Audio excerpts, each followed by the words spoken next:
App and on YouTube as well this morning. Thank you so much for being here. Let's say good morning to the team at 3 minutes to 6 o'clock. Kevin Nipatebo is our YouTube producer. Good morning, Kev. Good morning to Abby Adiemi, who's behind the controls. Abby is our technical producer and also is going to be covering the weather on air this morning with us, as always. Corey Funk is here too. Corey is our studio director, show director, and also, we'll be talking about the commute. We'll see if it's less challenging than yesterday after all that snow coming down. Now, we still, of course, have some issues with weather in Manitoba. We're going to get into some of that in a moment. But right now, let's go straight to Heather Wells. She's also here with us and obviously on the team and has our headlines to start your day. Good morning. Good morning. Well, all frontline RCMP officers in Manitoba are expected to get a body cam within the next 18 months. Officers in Steinbach will roll theirs out tomorrow. The federal government is committing nearly $24 million over 6 years to get this program running, another $50 million every year in operating costs. We're going to hear from a sociology professor at Brandon University who says that money could be better spent. And we are learning more about the night a family of 4 froze to death along the Manitoba-U.S. border. The Patel family was trying to walk across a border in blizzard conditions in 2022. Yesterday, a Minnesota court was showing frantic text messages between the 2 alleged human smugglers. We'll hear what was learned in court yesterday coming up in our next local news at 6:30. All right. Thank you, Heather. You're welcome. Let's have a look at what's going on in the forecast, as I mentioned. Mainly cloudy today. We do have a chance of flurries in Winnipeg, and our temperature is going to fall to about -5 this afternoon. So we haven't had a daytime temperature that was actually below zero in a little while here, but it's happening today. Our wind chill is going to be, wind chill near -11 is what it's going to feel like on exposed skin. Overnight low -9 in Winnipeg, and tomorrow some more flurries moving into to the area. Brandon, with a mix of sun and cloud today after your crazy snowy day yesterday, a high of -5 for you as well. And up in Thompson, periods of light snow today and a high of -1. Well, in the first hour of the program, we're going to hear how one Winnipegger created a necklace as a symbol of solidarity between Canada and Ukraine. Also, we'll talk about the big exodus from X to BlueSky. Have you made the switch? Stay tuned. Today on Q with Tom Power. If you like a good Hollywood story, you'll love Barry Sonnenfeld. Barry's a legendary cinematographer and director.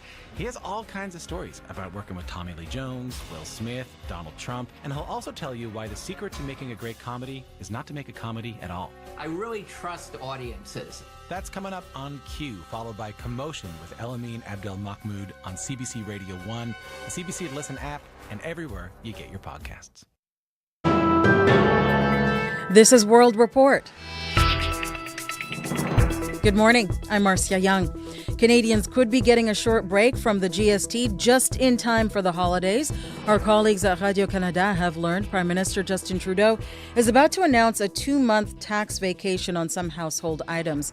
And for some people, that could be followed by a check in the spring. Janice McGregor joins us from our Parliamentary Bureau. And Janice, which items could be getting cheaper?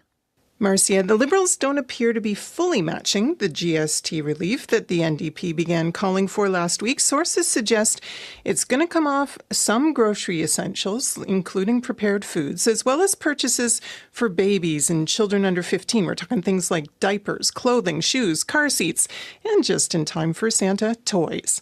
The government is also proposing to cut it from some beer and wine sales at certain retailers. Holiday cheer for grown-ups, perhaps. The sources haven't mentioned other relief the NDP wanted, pulling the GST off internet and cell phone bills and home heating. So we wait to see more details when the official list is out later this morning. But in a release last night, Democrats took credit for the Liberals, quote, caving to Jagmeet Singh's tax-free essentials campaign, but only partly, because this isn't permanent. It's only a 2-month tax holiday. The NDP will support it, but also point out that it's short of the substantial and permanent relief that they called for. The other help that's said to be coming from the Liberals this spring will take the form of rebate checks. Last year, the government gave households eligible for the federal GST credit what it called a one-time grocery rebate. These new payments would also target lower and middle-income households. This will only happen if the bill passes the House of Commons, but the House is gridlocked and has not passed anything for 2 months. How is this going to get done? Even before the news of these rebates broke last night, Jagmeet Singh was calling for an end to this filibuster. Canadians need to see some relief. Canadians need to see a break because they're drowning right now. So stop playing these games. In the short term, it is possible to implement a GST cut without implementation legislation, but sooner or later, the House has to pass a bill, and that will be a confidence vote. All right. Thank you, Janice. You're welcome. The CBC's Janice McGregor in Ottawa. The Yukon government says it will begin regulating social workers in the territory. This commitment follows reporting by CBC News. As Shel Karwaja tells us, the incident that prompted the changes centers around conspiracy theories. We don't want to be an outlier in Canada. Yukon's Community Services Minister Richard Mostyn says regulating social workers is now on his government's radar. Hello, you have reached Deborah Gregg. Within hours of learning about Deborah Gregg, Mostyn says he's committing to creating government oversight in the Yukon. Making sure that this profession has some regulations around it. Gregg had her professional registration stripped, at least temporarily, for supporting conspiracy theories. At first, we thought it must have been just a prank or... Concerns came to light when Gregg messaged legal aid staff in Whitehorse. Lynn McDermott says the email talked about the courts being null and void by royal decree. Gregg believes in cult leader Romana Didulo, the self-professed Queen of Canada, known for her QAnon beliefs. The British Columbia College of Social Workers accredited Gregg in 2007. It now says Gregg's views could be detrimental to her clients and there is a real risk of harm.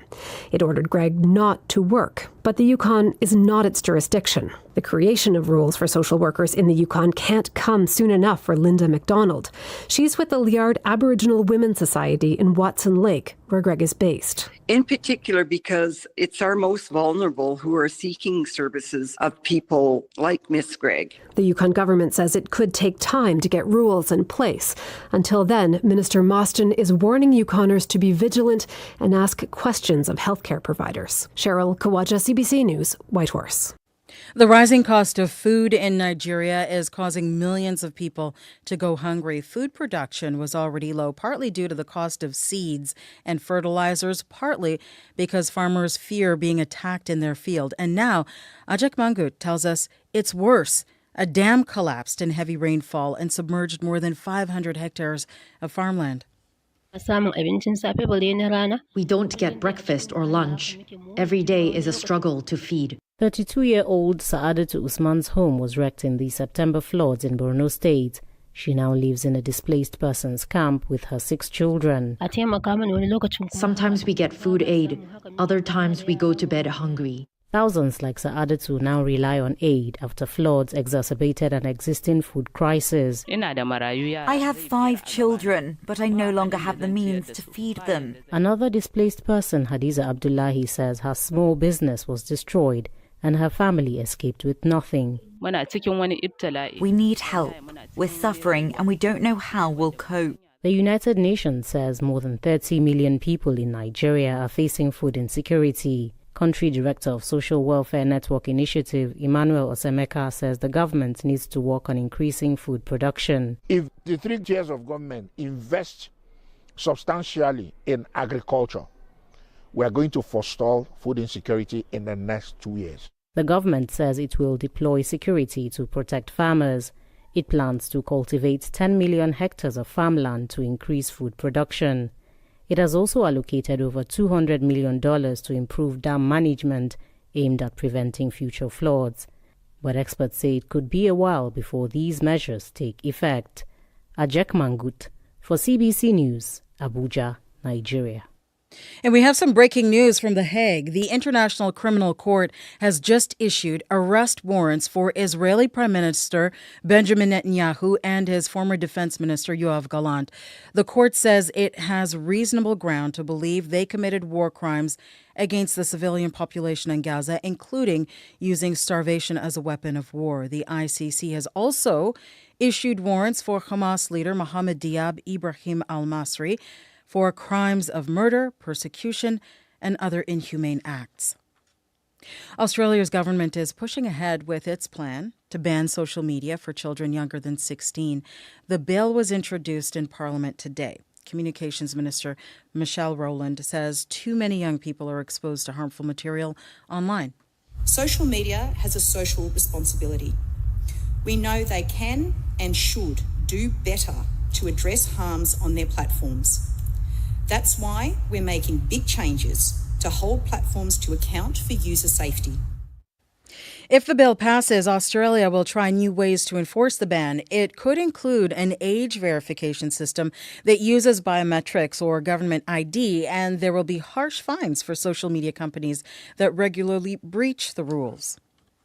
A recent fatal car crash in Toronto has some people asking about the safety of electric vehicles, particularly an increased risk of fire. As Lisa Shing tells us, first responders are adapting to how they deal with some emergencies. The haunting sight, I'll never forget it, her eyes. Rick Harper still remembers using a metal pole to break the glass of a burning Tesla and free a woman, the lone survivor of a high-speed crash that killed 4 people in downtown Toronto in late October. But to find out there were 4, beyond words. Harper says the doors did not open from the outside, and while we don't know what exactly happened, some advocates say it may not be easy to find the mechanical door release if power is cut off in an EV. George Eney is the head of the Automobile Protection Association. We need to take advantage of that greater awareness or alertness right now to step up our investigations. Considering there are more and more products with lithium-ion batteries, there are also more fires, like in e-bikes. In Toronto last year, the number of battery fires shot up 90%, so rescue workers are changing the way they respond. That's according to President of the Canadian Association of Fire Chiefs, Ken McMullen. They are hotter than what we would typically have as a normal combustible fire, and they spread quicker. EV researcher Olivier Trescasse at the University of Toronto says the quality of bike batteries is not the same as in cars, and the science is out. Really, they are much safer than combustion vehicles. Transport Canada tells CBC News its standards ensure high-voltage systems are not a risk to people post-crash, and it's helping develop global regulations for EV safety. Lisa Shing, CBC News, Toronto. An original Emily Carr painting is coming back to Canada. Fair warning, last call, and sold. Congratulations online. I'm happy for you. Title 1502. The seller paid just $50 for it at a barn sale at the time. He didn't know what he had found. The painting depicts a carved grizzly bear atop a memorial totem pole in Haida Gwaii. The piece is believed to have been a gift to one of Carr's friends in the 1930s. It sold for nearly $350,000. And that is World Report. I'm Marcia Young.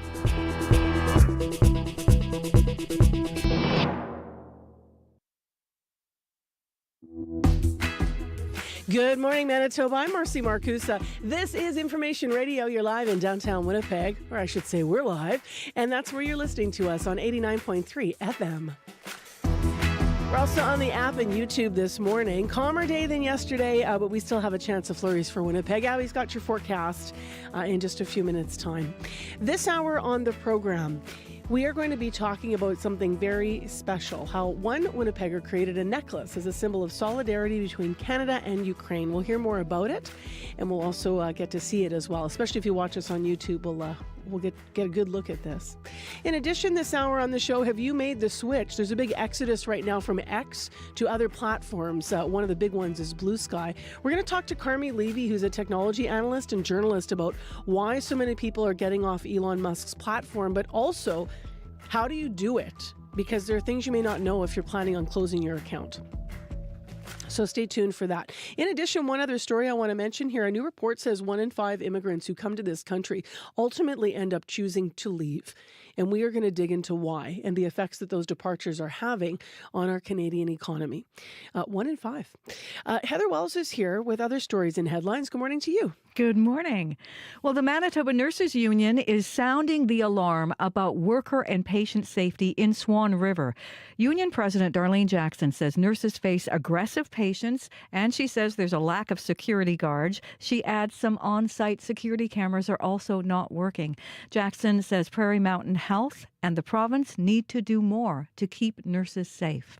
A Winnipeg woman wants to warn you this morning about what she says is an extremely intricate phone scam. Destiny Funk says she got a call from someone pretending to work for Manitoba Hydro, saying she was behind in payments.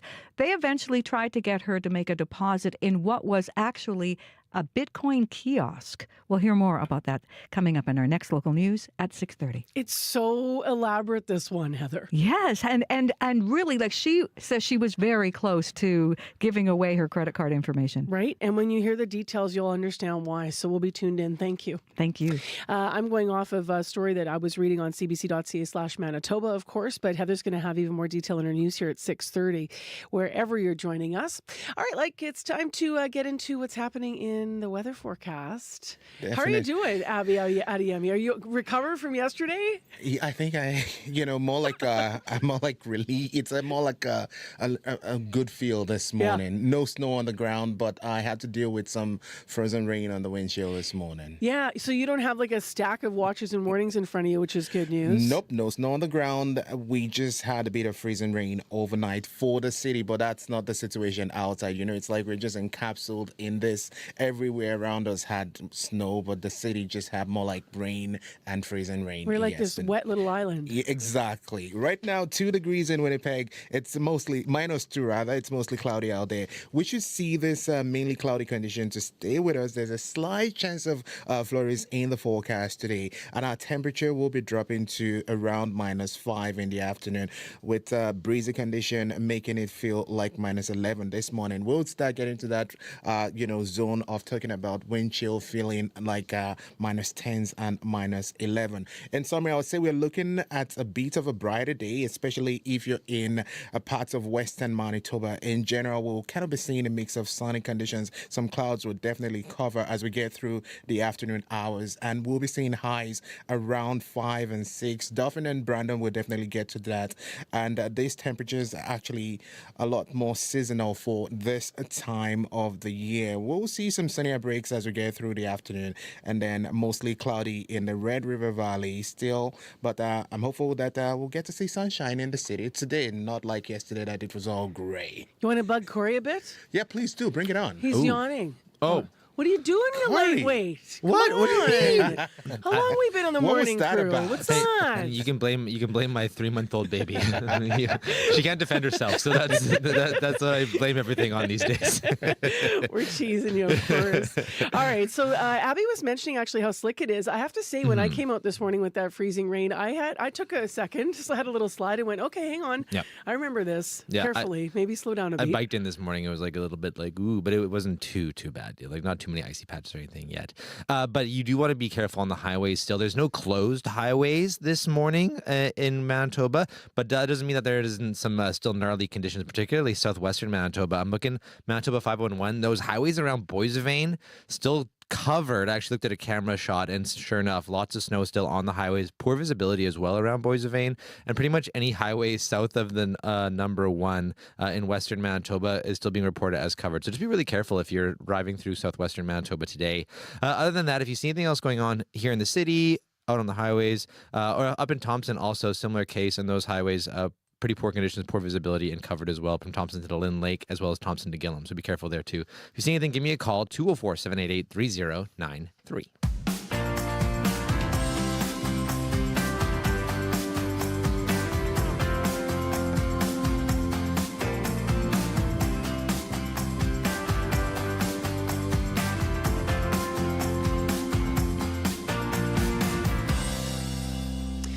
Well, you might know that this week we passed a grim milestone, the marker of 1,000 days of war in Ukraine. Though the conflict began much earlier, February of 2022 was when the conflict really escalated as Russia began their full-scale invasion of Ukraine. One Winnipegger has come up with a unique way that people can signal their support for the Ukrainian diaspora here in Canada by buying and wearing a necklace. And we'll talk more about what that looks like, and we'll see it if you're a YouTube viewer in a moment as well. Since its conception, the sale of this necklace has raised $10,000 for Ukraine aid in the process. Lorraine Mischuk is the person behind it. She is here in studio wearing the necklace and up early. We appreciate you being here so early today. Thank you so much. I really appreciate being here. I'm very grateful for the invitation. Why don't we get right into what it looks like? I know Kevin's got a picture of this, so we'll put that up. There it is if you're watching on YouTube. Tell me about the design and what elements it combines, Lorraine. It's really beautiful. And so it combines the trident, or trezub, which is the national symbol of Ukraine, and Canada's national symbol, the maple leaf. And tell me a little bit about what that means to you and the blending of those two. Well, I'm a first-generation Ukrainian Canadian, and so very much connected to Ukraine and Canada. And so we are a beautiful blend of family and friends and solidarity. And so when I asked Hilary Drucksmann to create this from my late mother's wedding rings, I asked her to create this trident in maple leaf so that it was equal, not one stronger or more dominant, but very much together and inequality and solidarity. So the one obviously that is sold is made out of not your late mother's wedding rings, but the original around your neck. That's what it's made of. Yes. That's amazing. It's beautiful. I'm looking at yours now a little bit and, a little bit closer up. And I have the diamond because that was from my mother's ring set. Okay, so that's right in the center of yours. Why did that mean so much to you? And tell me a little bit about your parents and your father, your roots. Your dad was born in Ukraine, right? Yes. So my father was born and raised in Ukraine. And during the Second World War, he was taken from his village by the Nazis and taken to a forced labor camp in Belgium, where he was fortunate to survive, and he escaped that towards the end of the war, and eventually made his way to Canada. He was sponsored by a Ukrainian farmer in Saskatchewan, where he met my mother, where she was born in Canada. Her parents came with the first wave of Ukrainians in the early 1900s. And so very much my upbringing has been to support, continue to be part of Ukraine. Because at that time it was Soviet Union, which was language, culture, religion was oppressed. And so here we were very much that we need to hold on to that so that one day when Ukraine becomes independent, that we can continue to share and bring some of those pieces back to Ukraine. And so when Ukraine became independent, in 1991, a lot of us breathed a little sigh of relief because some of that burden was lifted, but we continued to support and develop. And so in 2014, when the initial invasion occurred, then I would, my father was still alive, and so we'd speak, and I would bring him news off of the internet constantly with what was going on. And so when he passed in 2018, I asked Hilary Drucksmann to create this piece for you. And then it grew into a community effort. When did that happen? In 2022 when Russia invaded Ukraine? Yeah, so how it's very much grew naturally. And so I wore it just as a personal piece. And in beautiful Winnipeg's North End was a shop, a Ukrainian cooperative, Kalina. And the proprietor, Shelley Greschuk, would see me wear it, and she said, Lorraine, why don't you ask Hilary to make some pieces? We'll sell them here. And the community just embraced it. We couldn't keep them in stock. The necklace raises money. We should mention this for Community Self-Help, which is a Ukrainian charity, I understand. Can you tell us a little bit more about the kind of work they do to support Ukraine? Yes. And so they started in 2014, and they initiated with mental health support. They trained teams of volunteers to provide psychological first aid in the Donbass. And this was all initiated by Marta Povovarenko, who is a psychologist and very much an advocate. And so then in 2022, with the full-scale invasion, they've expanded to include medical humanitarian aid and fighting Russian disinformation as well. We're obviously talking about this because if people want to learn more and to understand more and also to buy a necklace and support the cause you're talking about, they can still do that through Hilary Drucksmann's Good Works initiative. But I'm wondering what you're mindful of, as we just talked about the 1,000 days since the wide-scale invasion of Ukraine. And I'm also curious whether you know where your dad's from, if that's still standing. I know when I went in search of, it's hard to know sometimes, my family's history, you look at borders, they move and change, it's difficult. Do you know if where your physical roots are from is still intact? Yes, I'm very much in contact with my father's family, very large family. In 2020, my husband, son, and I traveled to Ukraine to spend Ukrainian Christmas together. And I stayed for an entire month. Wow. And that's when I sought out community self-help. Got it. Where's your family? My family's in the Rivnenska Oblast, a little village, Berezine, in the Radichovщine, and it's about an hour and a half from Lviv. So they're more in the western side.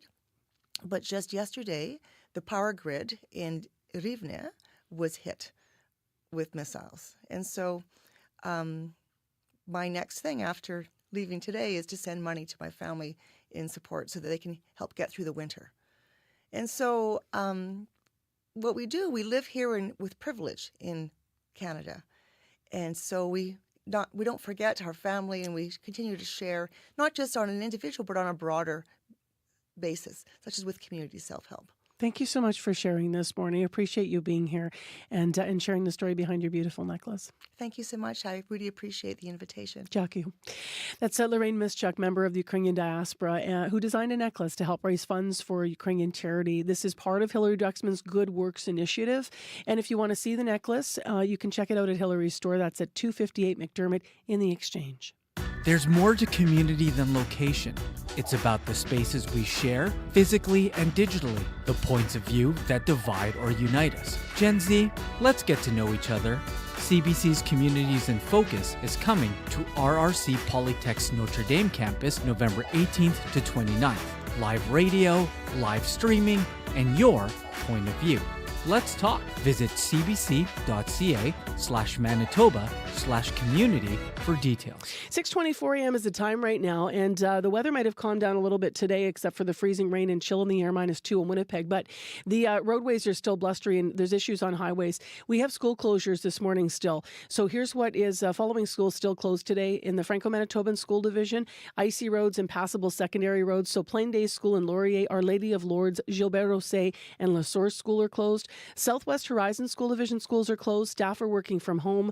Also, poor road conditions mean no buses will run and schools are closed in Prairie Spirit School Division. And finally, Brandon School Division, again for the second day, not running buses outside the city for today because of icy conditions. As well, Alexander, O'Kelly, and Spring Valley schools are closed, and buses will run within the city of Brandon. As they always like to say in that division, call the division if you're not able to get to school. It's a parental discretion if you're in that rural area and you've got to drive the kids, so they just want to know about it.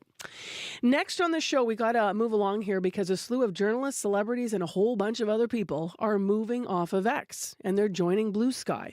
The social network BlueSky now has at least 20 million users. Now, the reasons people are ditching Elon Musk's X vary, but there has been a large exodus following the U.S. election just a few weeks ago.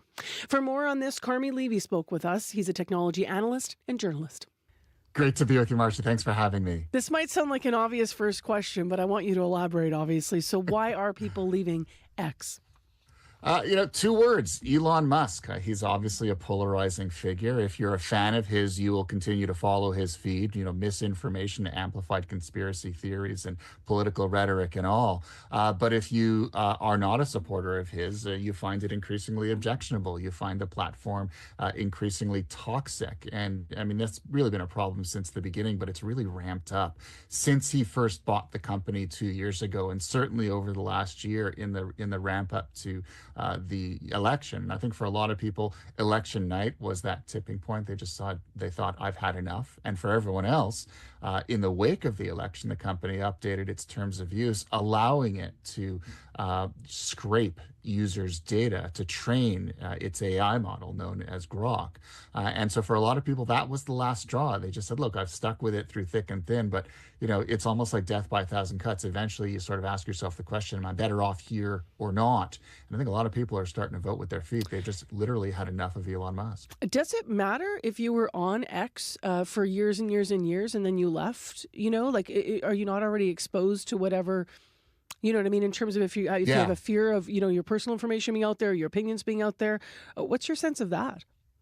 It's in my case, I've been on since 2007, and so there's in many cases there are years or decade plus of exposure, and your data's been out there and it's already been used in all sorts of ways. And so if we think that we're going to go back to living in the digital equivalent of a cave, that we can magically turn it off by leaving the platform, no, absolutely not. But there's a difference between sort of the perception of exposure and actual exposure, and I think people have just, even if their data is still out there, even if there's a legacy that that they're leaving behind and it doesn't quite get turned off when they leave, they still don't want to continue to support Elon Musk in much the same way that a lot of Tesla drivers have decided this is the last Tesla I'm ever going to buy. Got it. Now, if you remain on X, how concerned might you be about your data? I mean, I wouldn't worry that, if I go to sleep tonight, I'm going to be cyber attacked because I'm still on data and they're sharing it with their third-party partners. But it's still a good best practice to reduce your data footprint, to share less with companies online and to ensure that they share less with their third-party partners. So, it's not a bad thing to dial it down a little bit and to turn it off. You can go into the settings and turn it off, but it's not something that I would really, really worry about. It's when the data is scraped, it's anonymized, it's aggregated. It's not like someone's going to be able to find you at your house, but it's still a concern, and you still want to do right by yourself, and it's a good data best practice to follow.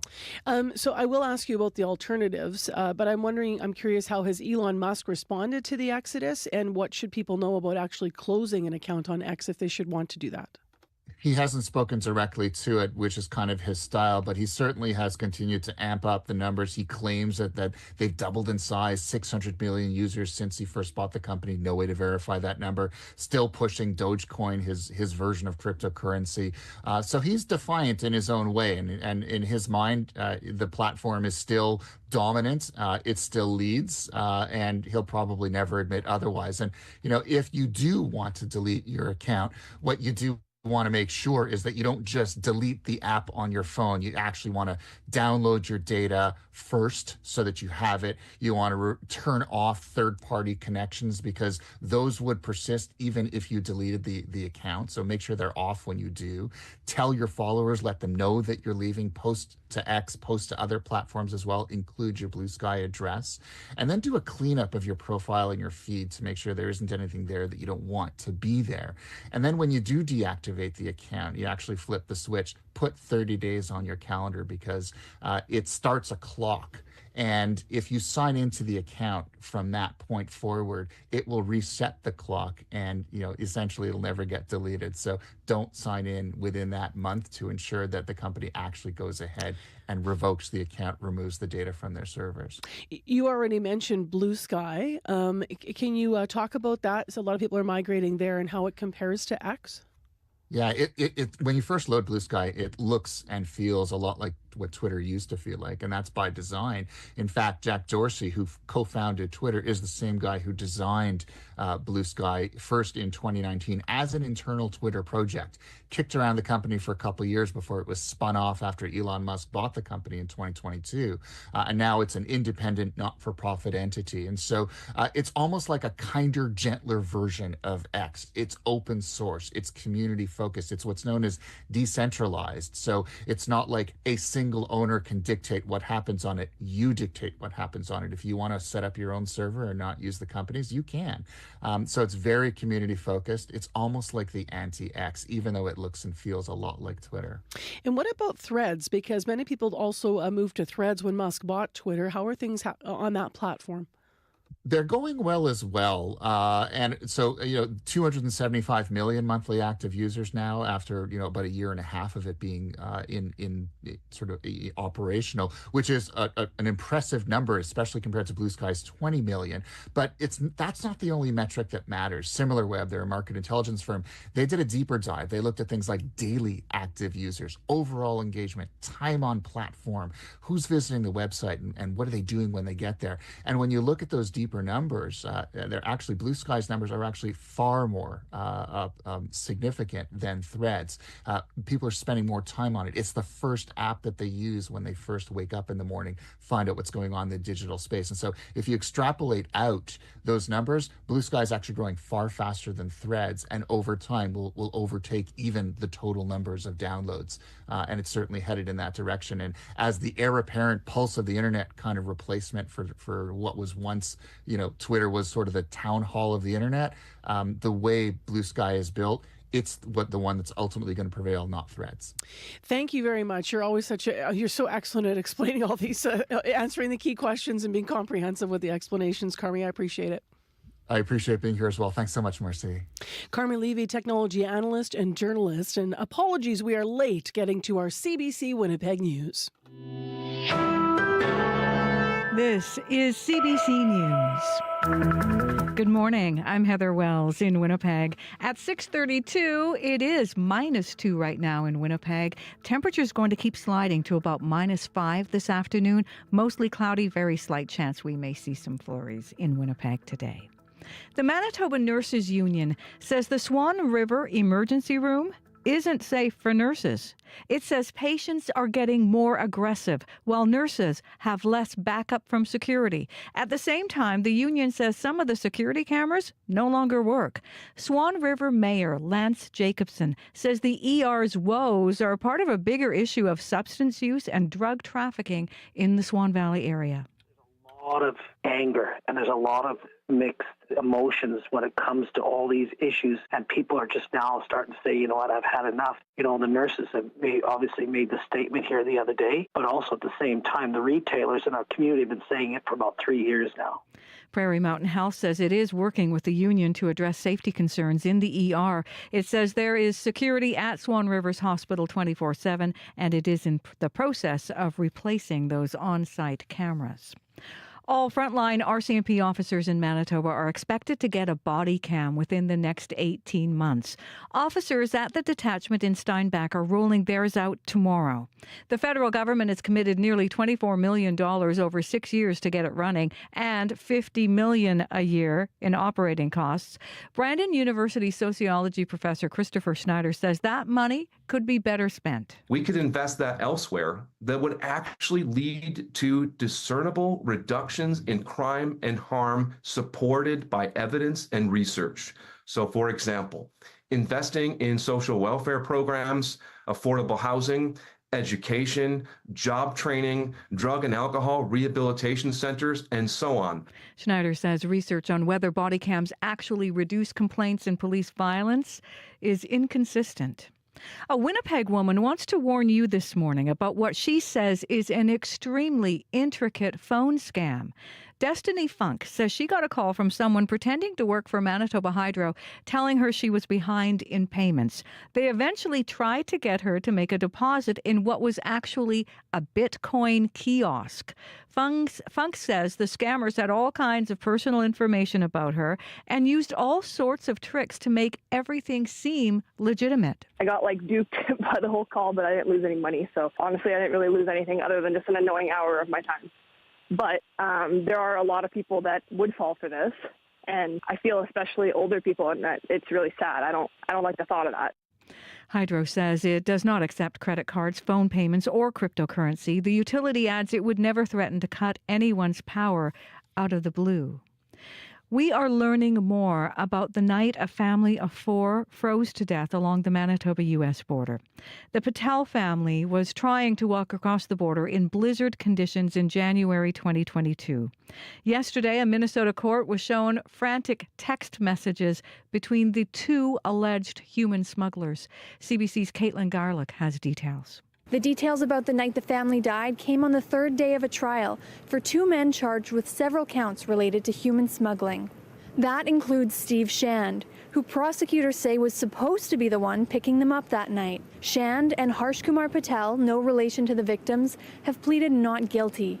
Jurors saw text messages from the day the family died, after Shand's van got stuck in the snow. Prosecutors say the messages are between Shand and his co-accused, who he saved in his phone as Dirty Harry. "You out?" Dirty Harry asked Shand. Shand said his van was still stuck. Dirty Harry responded, "Oh my God, do something, please," and asked Shand to flash his vehicle lights so the migrants could find him. The trial continues Thursday. Caitlin Gowerluck, CBC News, Fergus Falls, Minnesota. We are expecting an affordability announcement today from the Trudeau government, and it looks like it will include the GST being lifted on a wide range of products. That includes certain grocery items and children's clothes, diapers, car seats, specific types of beer and wine. Radio-Canada has learned the measures will go into effect in time for the holiday season and will continue over 2 months. The New Democrats have agreed to back this initiative to ensure it gets through the House. And Pete Hoekstra will be the next U.S. ambassador to Canada. U.S. President-elect Donald Trump made that announcement announcement last night. Hoekstra is a former Michigan congressman who also has served as the American ambassador in the Netherlands. In a statement, Trump says, quote, "Pete will help me once again put America first." On the platform X, former U.S. Ambassador to Canada Bruce Heyman is applauding this nomination. He says Hoekstra is an experienced ambassador who comes from a border state and will have direct knowledge and understanding of Canada. You can hear more national and international news coming up on World Report at 7, and you can find more Manitoba news at cbc.ca/Manitoba. Thanks, Heather Wells. You're welcome. I'm actually going to take that story you were just mentioning about the GST and throw it to the listeners. You know, if that should happen and it's lifted on certain products, what kind of difference would that make in your life? We'll see what people say. 788-3205. Heather's with us, of course, through the morning. Just before we get into weather and traffic with Abby and Corey, let me just mention these school closures. The roads in western Manitoba remain slippery and icy, and it's pretty icy in Winnipeg too. But this is, of course, the aftermath of the storm system that has been moving through the last couple of days. So there are school divisions that remain closed today, and schools, and they are in the Franco-Manitoban Division, Plain Days School in Laurier, Our Lady of Lourdes, Gilbert Rosset, and La Source. They're all closed today. All Southwest Horizon School Division schools are closed as well. Staff are assigned to work from home. Prairie Spirit, all schools are closed. No buses are running in Prairie Spirit. Finally, Brandon's not running the rural buses, and Alexander O'Kelly and Spring Valley schools are closed. Parental discretion, please, where travel is required, but call your school if you won't be there. All right, Abby has the actual rundown and temperatures. Yeah, we're looking at a much brighter day in parts of western Manitoba today. So that's some kind of good news, though it's still chilly out there. We will see some sunny breaks with those cloudy conditions we're going to be getting today. In Winnipeg, -2. It's going to be mainly cloudy today with a slight chance of flurries sometime as you get through the day. We will see temperatures dropping to around -5 this afternoon, though with the wind chill factored in, it's going to be feeling in the zone of -11 with breezy wind to come with that. And then tonight we'll see a bit of clear conditions and then drop to -9. Brandon sitting at -10 at this time. Today expect a mix of sun and clouds in that region. You'd get some light winds, and then for temperatures you will see similar condition. You will be getting to around -5 in the afternoon. Thompson is sitting at -4 and mostly cloudy at this time.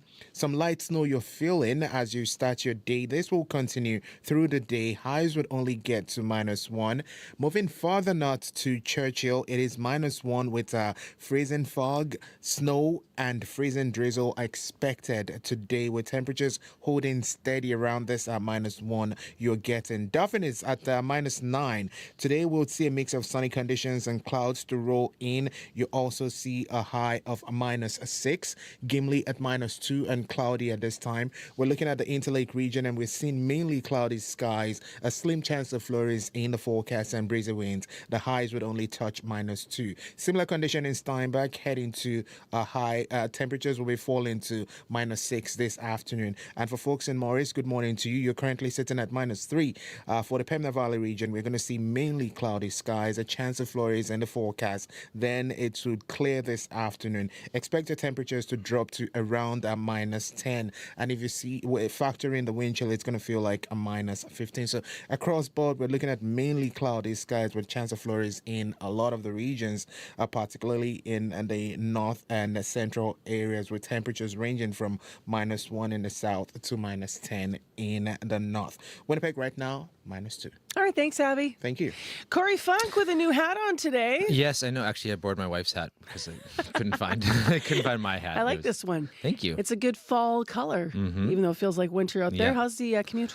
It's so far pretty good. Haven't heard of any major issues, but you still want to be careful on the highways today. No closed highways at all, but still, particularly southwestern Manitoba, lots of covered highways. Some particularly poor visibility around Boissevain right now, according to Manitoba 511. So just be careful. It could be very slippery. Similar case up in Thompson as well. If you're heading either from Thompson up to Gillam or Thompson up to Lynn Lake, poor highway conditions there as well. So just keep your wits about you if you're hitting the highways today. Would love to get updates on what people are seeing out there or here in the city. If you're walking, biking, driving, give me a call. That number, 204-788-3093. And for the sake of the radio listeners, your hat is a mustard color. Or I would like to say golden. Yes, it is a little golden. Abby wore the white hat representing the winter snow. All right, thank you guys. It is 6:42 a.m. and Chrisley Ramachan is here with our business report. Hello. Hey, good morning, Marcy. So why are some investors, let's start here, why are some investors worried about the world's largest publicly traded company? Yeah, so we're talking about NVIDIA here, and demand for NVIDIA's artificial intelligence chips is still booming, but sales growth is slowing. So the company is still forecasting revenue above estimates for the fourth quarter, but it failed to meet the lofty expectations of some investors in its latest earnings. So shares of the California-based company are slightly down right now. And while the company has had a stunning rate of growth, the latest earnings this week show a clear slowdown from previous quarters. So investors have really become accustomed to these huge increases in revenue, but that's harder and harder to sustain, partly because, supply chain snags have made it harder for NVIDIA to report the big numbers that have helped make it a Wall Street darling. So for more on this subject, here is Ritesh Kotek, who is a tech analyst. And right now there's a lot of uncertainty around the use of artificial intelligence.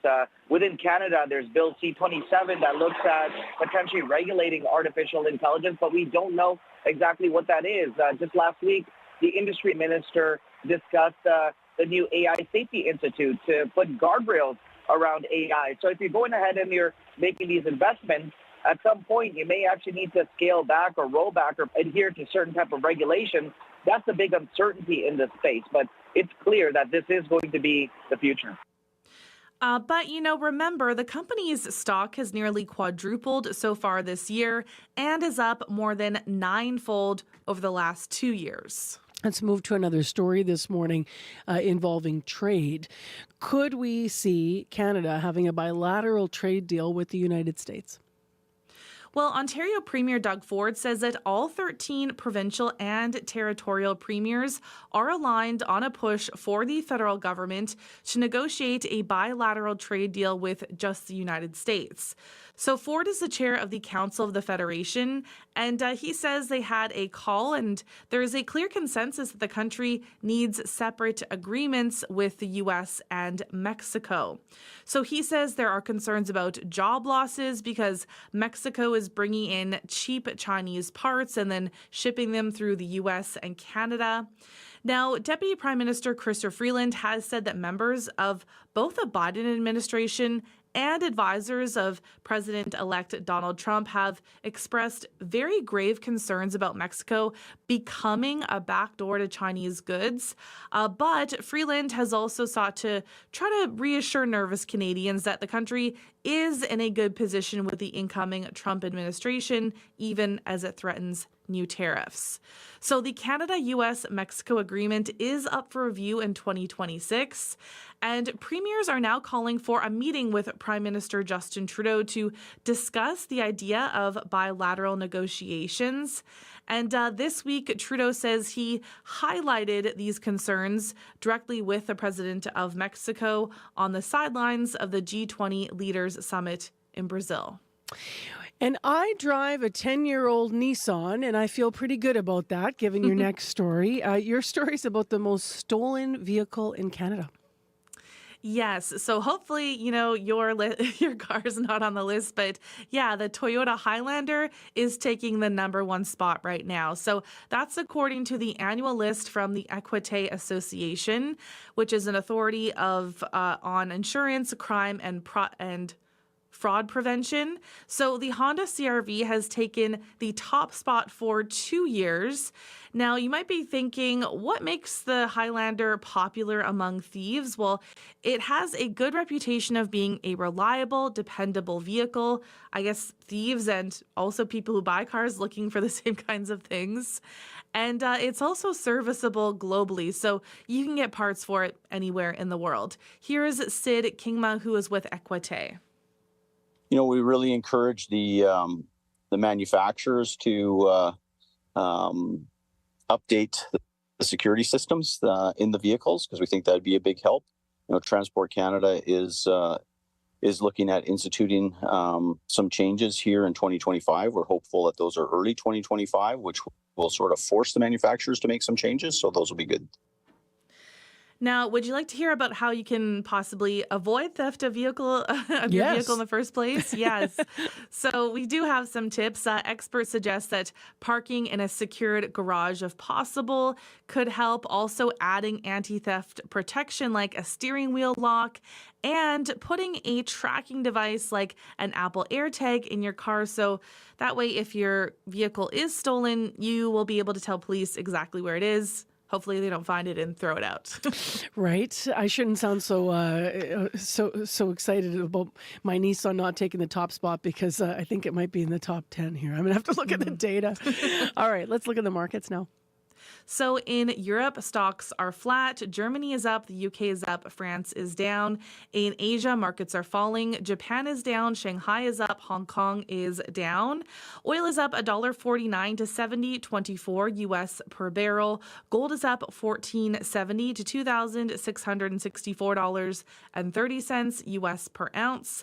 And the dollar is up 0.04 of a cent to 71.6 cents US. All right, Christely Ramlakan, thank you.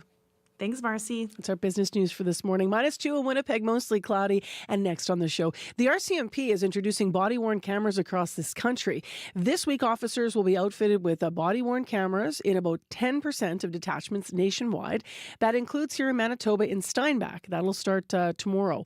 The force estimates overall 90% of frontline members will be using body-worn cameras by this time next year.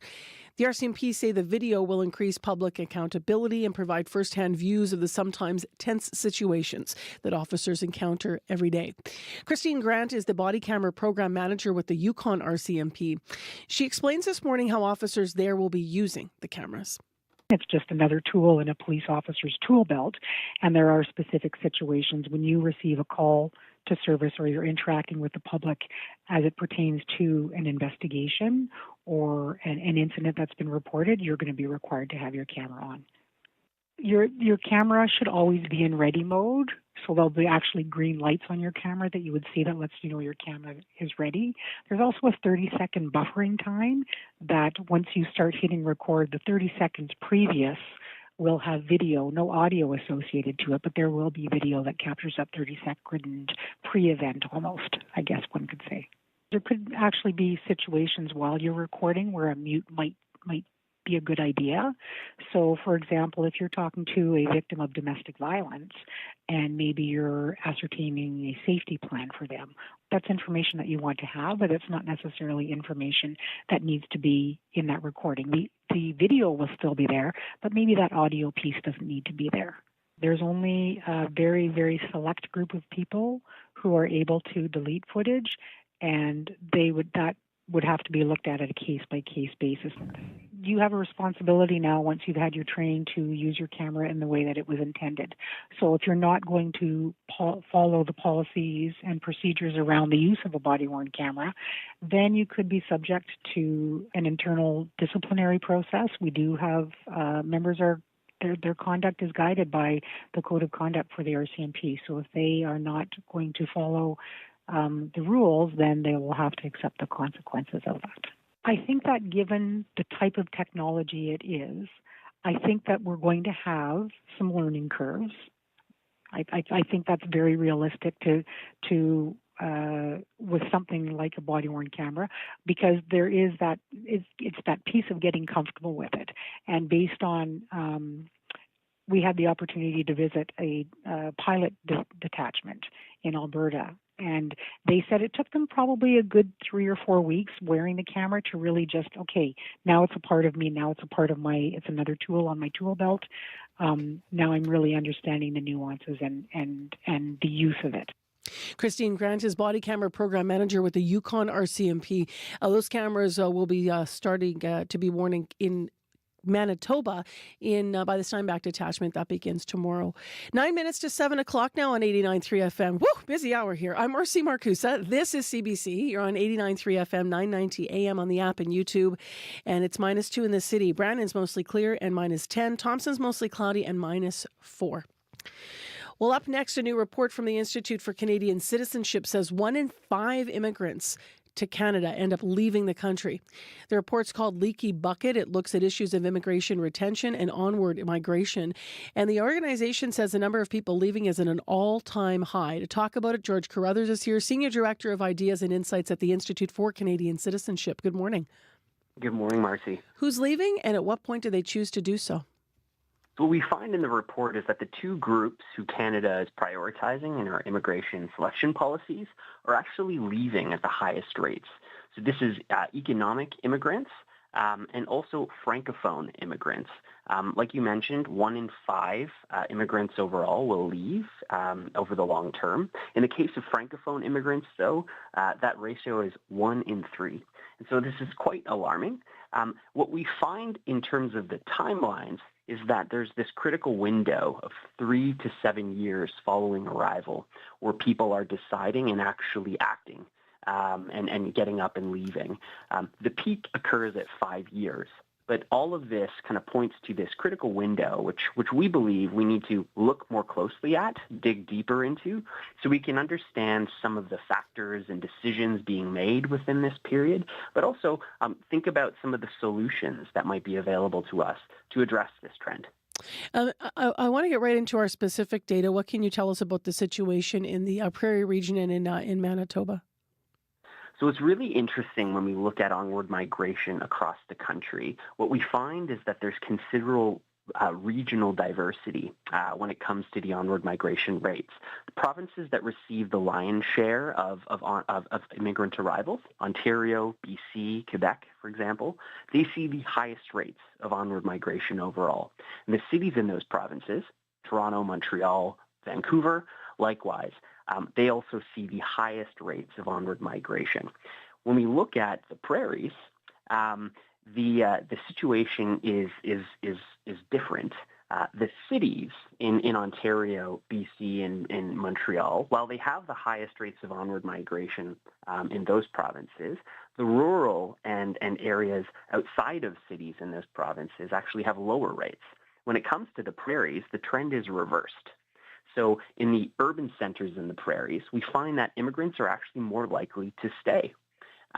Conversely, though, it's the immigrants who are living outside of the major urban centers in the prairies who show a greater likelihood to leave. That's so really interesting.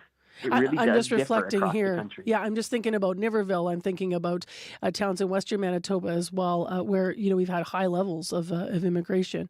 So, but by the overall trend, you're saying in the prairies, at least people would be staying. I mean, just for example, in Winnipeg, and leaving smaller places in rural areas. That's correct. That's correct. Yes.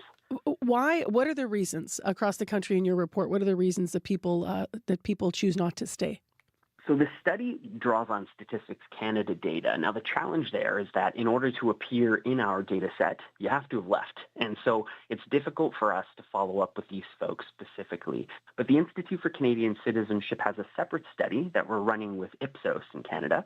And it looks at some of the challenges newcomers are facing. It's a survey of over 20,000 newcomers.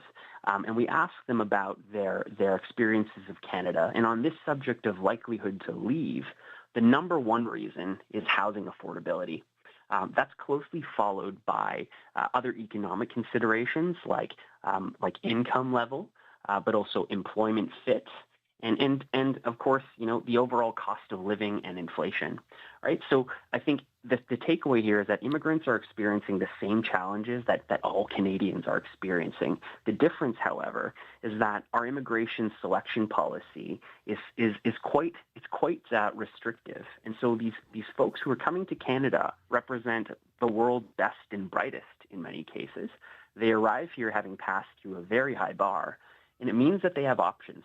And I think this report is showing that when expectations aren't being met, folks with options are going to start looking elsewhere. And we're seeing that indeed people are deciding to leave. And just before you go this morning, what does Canada lose when immigrants leave? What's the cost?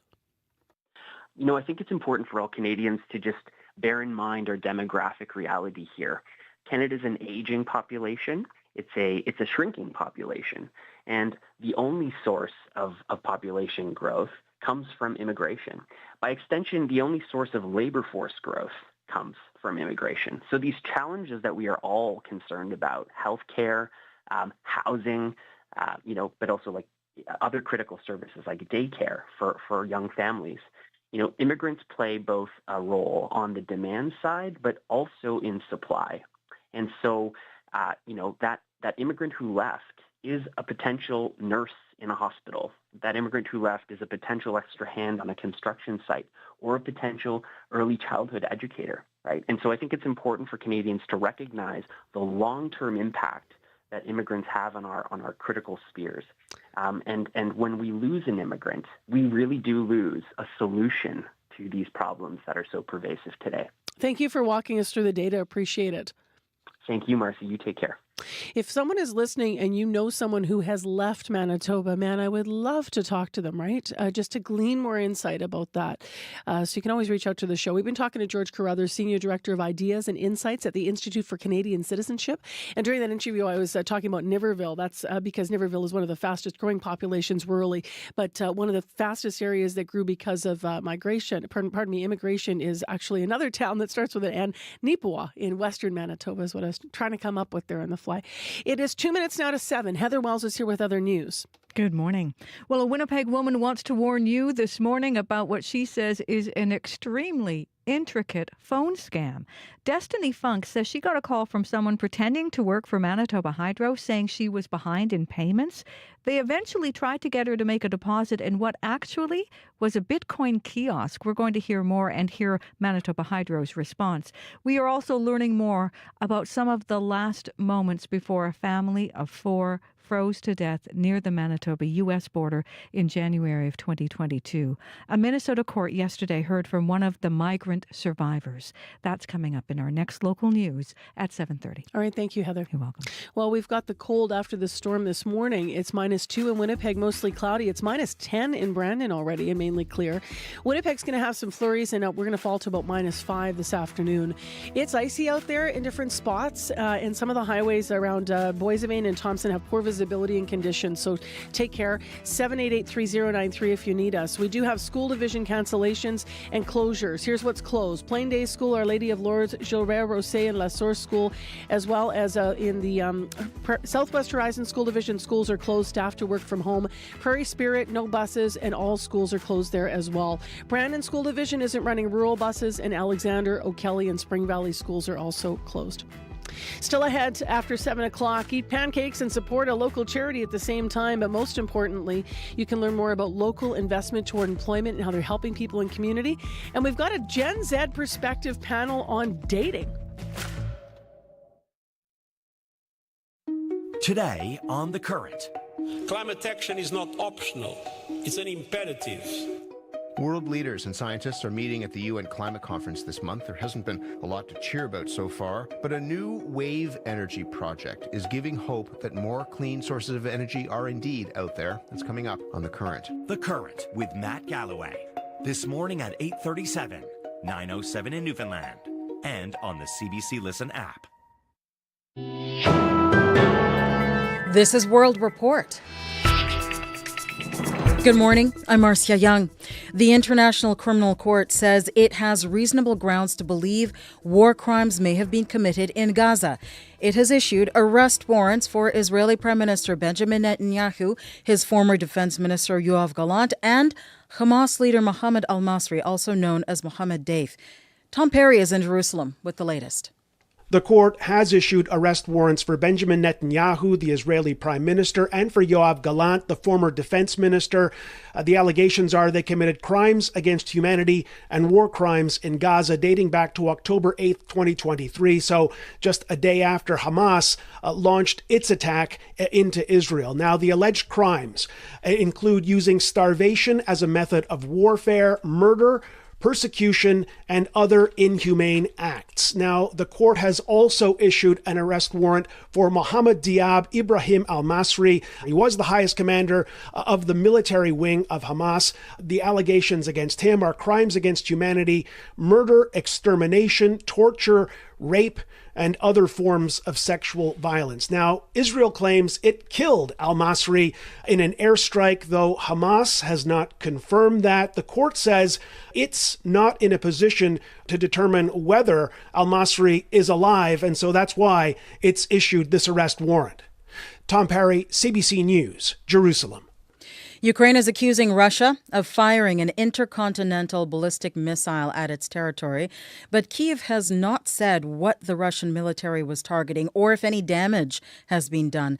This could be the first time such a missile was used in this war. So far, the Kremlin is refusing to comment. But as Crystal Gomansing tells us, it all comes after Ukraine reportedly used British and U.S. long-range missiles to strike Russia. A strike in Russia's Kursk region Wednesday caught on camera. A Ukrainian attack likely using the British Storm Shadow missile, the first use inside Russian territory. It's a psychological boost to the Ukrainians. It complicates Russian decision-making about where to place their forces. Peter Ricketts is a former chair of the UK's Joint Intelligence Committee. He welcomes the use of the British long-range missiles by Ukraine, although there's been no official confirmation. And I think this decision, which I welcome, I think it's overdue from the US and the British to allow these longer-range missiles to be used against legitimate targets is a signal that Western backers of Ukraine are not giving up. The UK previously said it would be open to the missiles being used inside Russia, but US targeting support was needed. That came when the US restrictions were lifted earlier in the week.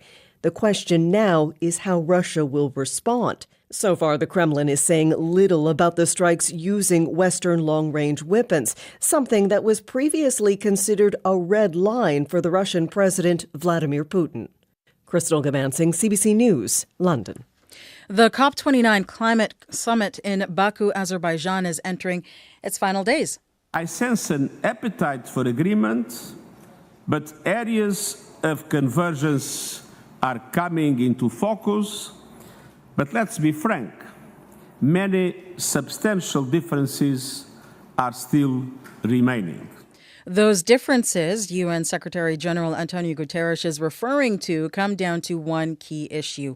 How much should wealthier nations pay to help developing countries tackle the climate crisis? A new draft text released this morning failed to confirm a dollar amount, but some experts say it will take at least $1 trillion. International climate correspondent Susan Ormiston has more from the summit. Protesters up the temperature at COP29 as negotiations get heated. Our anger, our rage, our disdain. Overnight, a draft of a possible finance package on climate showed deep divisions between the parties still.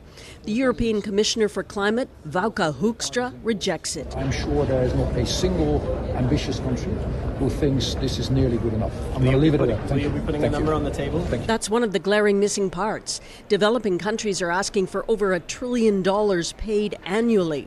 The payers, developed countries, have set out no real number or quantum and want the finances stretched over the next 10 years. A big problem, says Dave Tong with Oil Change International. And we are seeing wealthy nations refusing to step forward with the quantum needed for climate finance. Without finance, there is no phase out.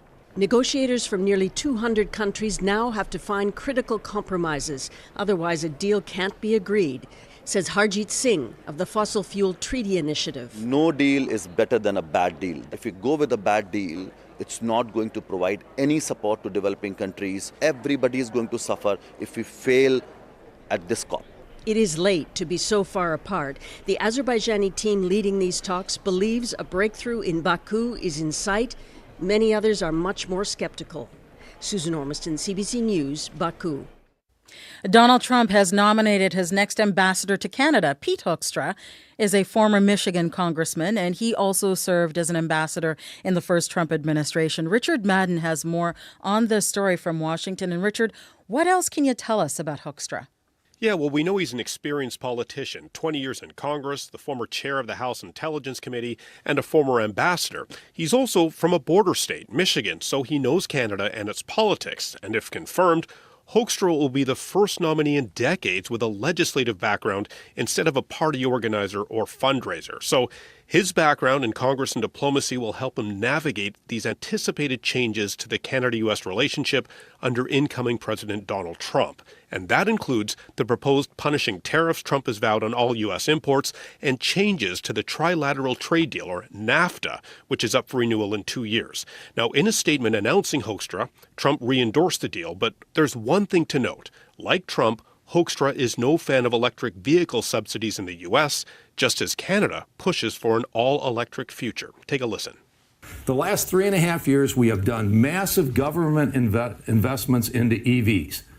And what have we seen in the last 30 to 60 days? Ford scaling back their investment and saying, maybe we didn't get this right. Now, it's also worth noting how quickly Trump named his envoy to Canada, because in his last term, Trump didn't announce his Canadian ambassador until 6 months into his presidency. It was one of his last, but this time around, it was among his first, which some in Ottawa read as a positive sign showing the importance of this relationship. All right. Thank you, Richard. Thanks. The CBC's Richard Madden reporting from Washington. Canadians are in an affordability crisis, and today the Prime Minister is expected to announce some relief. Our colleagues at Radio-Canada have learned the Liberal government and the NDP have agreed to scrap the GST on some items for 2 months. Details will be announced later this morning. The GST suspension is expected to start before the winter break. Ontario is promising to get tough on fake immigration consultants and protect newcomers against fraud. It says it will bring in harsher penalties for scammers, and the group that regulates immigration consultants says it's doing its part too. The CBC's Heather Gillis has more on that story. And obviously, I want to stay in this country. International student Kinjal Desai was running out of time. 2 months left on her postgraduate work visa. She turned to an immigration consultancy. A lawyer urged her to apply for a fake extension. It felt really sketchy, like how he said it so seamlessly. Like, yeah, you can apply for a fake extension, like a dummy extension. Everybody's doing that these days. She got a second opinion. A new consultant said it was fraud, would jeopardize her request to stay. So fortunately, I was saved in the right time. Wednesday, Ontario's Immigration Minister David Piccini pledged to crack down on immigration scams with new laws to prevent people from losing life savings or ending up in a dangerous situation. These are scumbag scammers who are... They also want to stiffen penalties for those taking advantage of newcomers applying for its immigrant nominee program. So we do have a number of top tips. Steph Lack works for the organization that strictly regulates immigration consultants. They're trying to crack down too. We've launched a really active campaign to root out unauthorized practitioner websites or social media pages and close them down. To date, we've closed down 4,000 this year. Lack says if someone guarantees they'll get you into Canada, it's a red flag. Before hiring a consultant, he says people should check the college's public register, make sure their consultant is in good standing, and sign a service agreement. Heather Gillis, CBC News, Toronto. And recapping our top story, the International Criminal Court has issued arrest warrants for the Israeli Prime Minister and a Hamas official. That is the most read story at cbcnews.ca. Right now, it is on our main page. That is the latest national and international news. I'm Marcia Young. Good morning, Manitoba. Welcome to Thursday morning's Information Radio on CBC. I'm Marcy Marcusa. This is 89.3 FM, 990 AM on the app and on YouTube. Your morning show. Let's talk about what's coming up, including Gen Z's perspective on dating. Does it always go well? No, not at all. And sometimes that's okay, because that's what a part of the experience is about, is trying out new things, meeting people, and if it works, it works. If it doesn't, then that's okay too, you know. We're going to hear about some of those different experiences, about what it's like to date in 2024 as a Gen Zer, and that is because we are focusing on some young people who are in that generation at Red River College Polytechnic, because we're there live at Polytech this week with Communities in Focus. In addition, this hour on the show, we're going to hear more about local investment toward employment, Light's 27th annual pancake breakfast coming up, and then at 7:50, we're going to talk about how many Manitobans have been getting the latest COVID vaccine so far, and what do those numbers look like? We're going to check in with Dr. Rusin, who will join us for a live interview.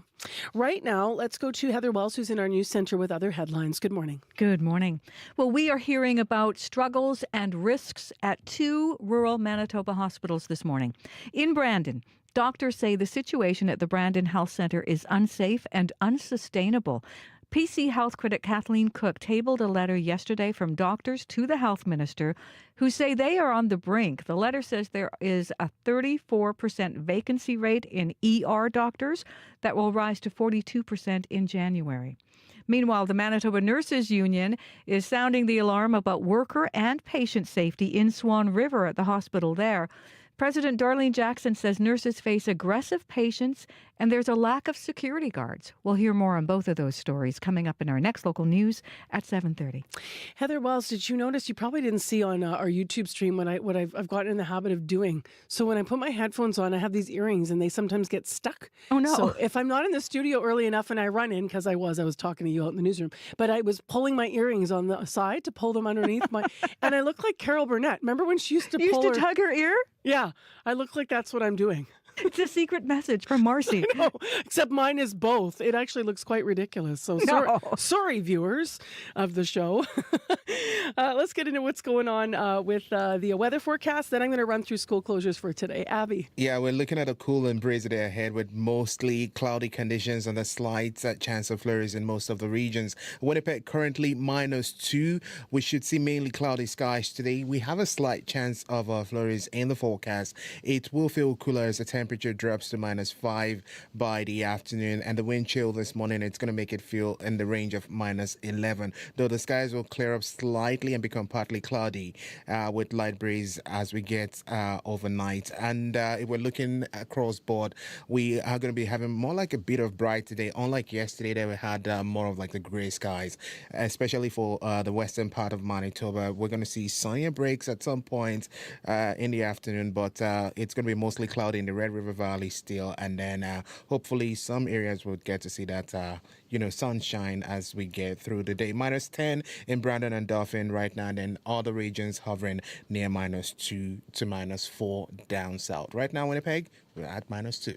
Speaking of weird things you do on camera as a radio person, the other day I was hosting Noon. Okay. And I had like a plaid shirt on with a little pocket on the chest there, and I was just kind of playing with the little button. Like on your shirt pocket. Yeah, and then I saw myself on screen. I'm like, oh, it kind of looks like I'm just like tweaking my nipple. Probably not a great look. Are you sending a secret message? Are you distressed? No one read into it at all. And I stopped myself as soon as I saw it. I was like, okay, this is a big adjustment, radio people being on TV, okay? I'm not used to it, okay? A listener said to me, how, like my hair, I've got a hair thing too, I'm well aware of. I move my hair over because it gets caught in my headphones as well in the back. And somebody said they started counting how many times during your show I'm moving the hair. Oh, no. All right, school closures I promised to mention here. Do you want, while you're on the air already, Corey, do you want to just talk about the roads? Just careful on the highways. No highway closures this morning, but if you're in western, southwestern Manitoba, particularly on Boissevain is where I'm seeing on Manitoba 511 are the worst conditions, as well as the highways east and west of Thompson, heading to Gillam, Lynn Lake. Poor conditions all around western Manitoba, northern Manitoba. So just be careful if you're hitting the highways this morning. That's all, though. If you see something, though, 204-788-3093. Now, because of those conditions, we're after the bulk of the storm in western Manitoba, but a lot of schools are still closed and buses aren't running because of the icy roads. So they include, in the Franco-Manitoban Division, impassable secondary roads are saying icy roads. Plain Day School is closed. Our Lady of Lourdes School is closed. Jobel Rosé is closed, and so is La Source. As well, Southwest Horizon School Division schools are closed and staff are working from home today. And there's no buses running and all schools are closed in Prairie Spirit School Division as well. Finally, Brandon School Division, no rural buses today. And parental discretion if you have travel required. Call the school if you can't get there. And Alexander, O'Kelly, and Spring Valley schools are closed.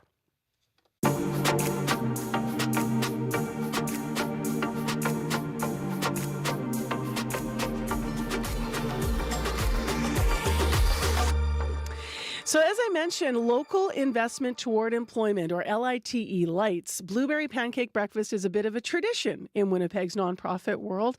Light helps people who, for whatever reason, just need that bit of extra help to get on the ladder to start to find employment. This year's breakfast, that's what I mentioned last hour, is the 27th annual fundraiser for Light.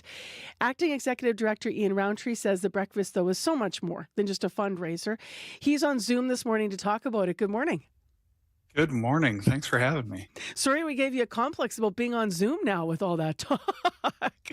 No, it's fine. I just need to adjust my ears. It takes a moment sometimes. It's nice to see you. Tell me what you mean, Ian, when you talk about this event, being more than, a fundraiser. Yeah, we use it as a complicated example of the kind of work we do and the way that we deliver on our charitable mission. A lot of fundraisers, if you think about gala fundraisers, very often it's very high ticket prices, and you're seeing presentations from people involved in the work that's being supported. And it tends to be a great revenue generator for a lot of charities. Ours is a little different in that we employ people in jobs that are created the same way that we create them all year at the breakfast itself. So in addition to being a fundraiser for us and supporting our hamper and job creation programs, it's also part of our mission delivery. It's anywhere between 25 and 35 jobs just on the event day itself. And it's a good opportunity to see some of the jobs that we create in action. Which is next Friday, November 29th, the event. I have the pleasure of emceeing again on the stage this year, and it's in the beautiful Ukrainian Labor Temple. Wonderful space for you guys to be gathering in. It's really great. This is, I think, our third year being there. After the pandemic break, when nobody was doing in-person events, we had to seek a new venue, and the Ukrainian Labor Temple just was very obviously the right energy for what we wanted to do. It's also been renovated. I just want to add, when I walked in last year, I was like, wow, look at how they preserved everything in here. It's beautiful. You were talking about, people, the way I described it rather through your programs was people getting on the first rung of the ladder to try to find employment. What's the situation like for people, given how dire, overall the economy is looking these days? There are a lot of different challenges. Light works with a network of about 25 community organizations and other nonprofits in the city to try to support people that are in need. And what I think is the most surprising is the variety of barriers that people have, and the fact that even if some barriers look very similar, the things to be done to address them tend to be very different. For example, one of the biggest problems that people have with getting work frequently is they don't have social connections. If you think about how you got your first job, how I certainly got my first job, is that you knew somebody, you had an in, and people that are in the North End or in other challenged communities don't necessarily have access to the labor market in the same way that people have with broader social connections. The same thing is true of newcomers. People that are arriving in Canada don't have the social connections when they arrive necessarily to dive right in and get right to work. So that's one of the things where not having social connections functions very differently for people that have been here their whole lives but don't have a good support network versus people that are arriving here and don't have a support network. It looks the same on the outside, but it's very different in terms of solutions. Inflation's also an issue for nonprofits. We were doing some recent interviews in the show about that. How are you doing as an organization, Light? Organizationally, I think we're doing okay, but the challenges are very real. Funding is always a little bit precarious. Most funding that nonprofits and charities receive is on a year-to-year basis, which organizationally, if you think about people that are living on a paycheck-to-paycheck basis, it's basically the same thing. Long-term agreements are harder to find, and specifically donations from the public. There's a long-running trend of that not being where it could or potentially should be to actually address many of the problems that we're looking at. So we came through the pandemic in a fairly good state, but a lot of the sector here in Winnipeg is very challenged by inflation. So let's return to what's happening on Friday. We're talking about the food, and I know it's prepared by people, as you said, that are working toward employment and making the blueberry pancakes, and there's always fruit and coffee and lots of warmth and fellowship. But there's entertainment too. So can you tell us a little bit about who's going to be on stage? There is. This is our second year partnering with Folklorama to provide the entertainment for the breakfast, actually. We've had community groups and entertainers in the past, and Folklorama has been a great partner that last year and this year. We have 3 entertainers coming from their roster, a hoop dancer named Brian Klein, a Cafe Latino duo, and an accordion player, Steve Kiz, I believe his name is. Love that. Love that. And I hope lots of people come out. I know that I'm just going to speak personally for a moment here. I'm just speaking from a community point of view here, just putting my hat on as a Winnipegger here. I know that I've attended this event for many years. I go to a lot of events and have the opportunity to MC. But, you know, I find that at a lot of events, we're kind of still in this sort of stage where people sometimes don't come out in the same way as back in the day. You know, those droves of folks coming out and gathering. And I sure hope that through this season for all of our organizations, we see a really good turnouts. I think it's important to be present in person in community more than ever, isn't it? Yeah, it does a very different job when you're being connected with the community in person as opposed to online. I mean, Zoom is great. This is the advancements we've had in communications tech in the last decade are wonderful for not feeling alone, but you can still feel lonely if you're just, you know, in your room talking to people, as opposed to being out in a much larger group, seeing people in person. So come and see all that great entertainment and eat pancakes with me and Ian, won't you? Thank you for being with us. Thank you for having me. It's always lots of fun. Yeah, we'll see you next week. That was Ian Roundtree via Zoom with us this morning. The annual Light Wild Blueberry Pancake Breakfast is happening next Friday, November 29th at the Ukrainian Labor Temple. And if you want to read about that place, so much history there. You can find tickets on their website. It is www.lite.mb.ca. It began with a lamb selling crinkle-proof ties. Then a stickman named Ready Kilowatt added a jolt. But marketing really got wild when a striped fella named Tony showed up at breakfast. Good, they're great! Put a tiger in your tank. Advertising gets animated on Under the Influence with Terry O'Reilly, Thursday morning at 11:30, 3:30 p.m. in Newfoundland, and on the CBC Listen app. 7:23 a.m., mostly cloudy, -2 in Winnipeg. Sports in a moment, but some music first. I was up late. I got hooked on the Country Music Awards this year. Everybody at the bar getting tipsy. Tons of Chris Stapleton. He picked up tons of awards as well as Shabuzi performing. Lainey Wilson, Morgan Wallen, all big winners last night at the CMAs, and some really beautiful live performances, including this one. This was Cody Johnson and Carrie Underwood live last night with I'm Gonna Love You.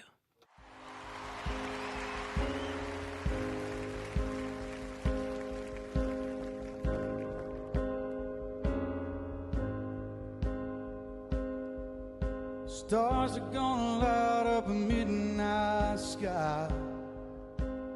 The sun's gonna burn on the 4th of July. Tides are gonna turn with the pull of the moon. And I'm gonna love you.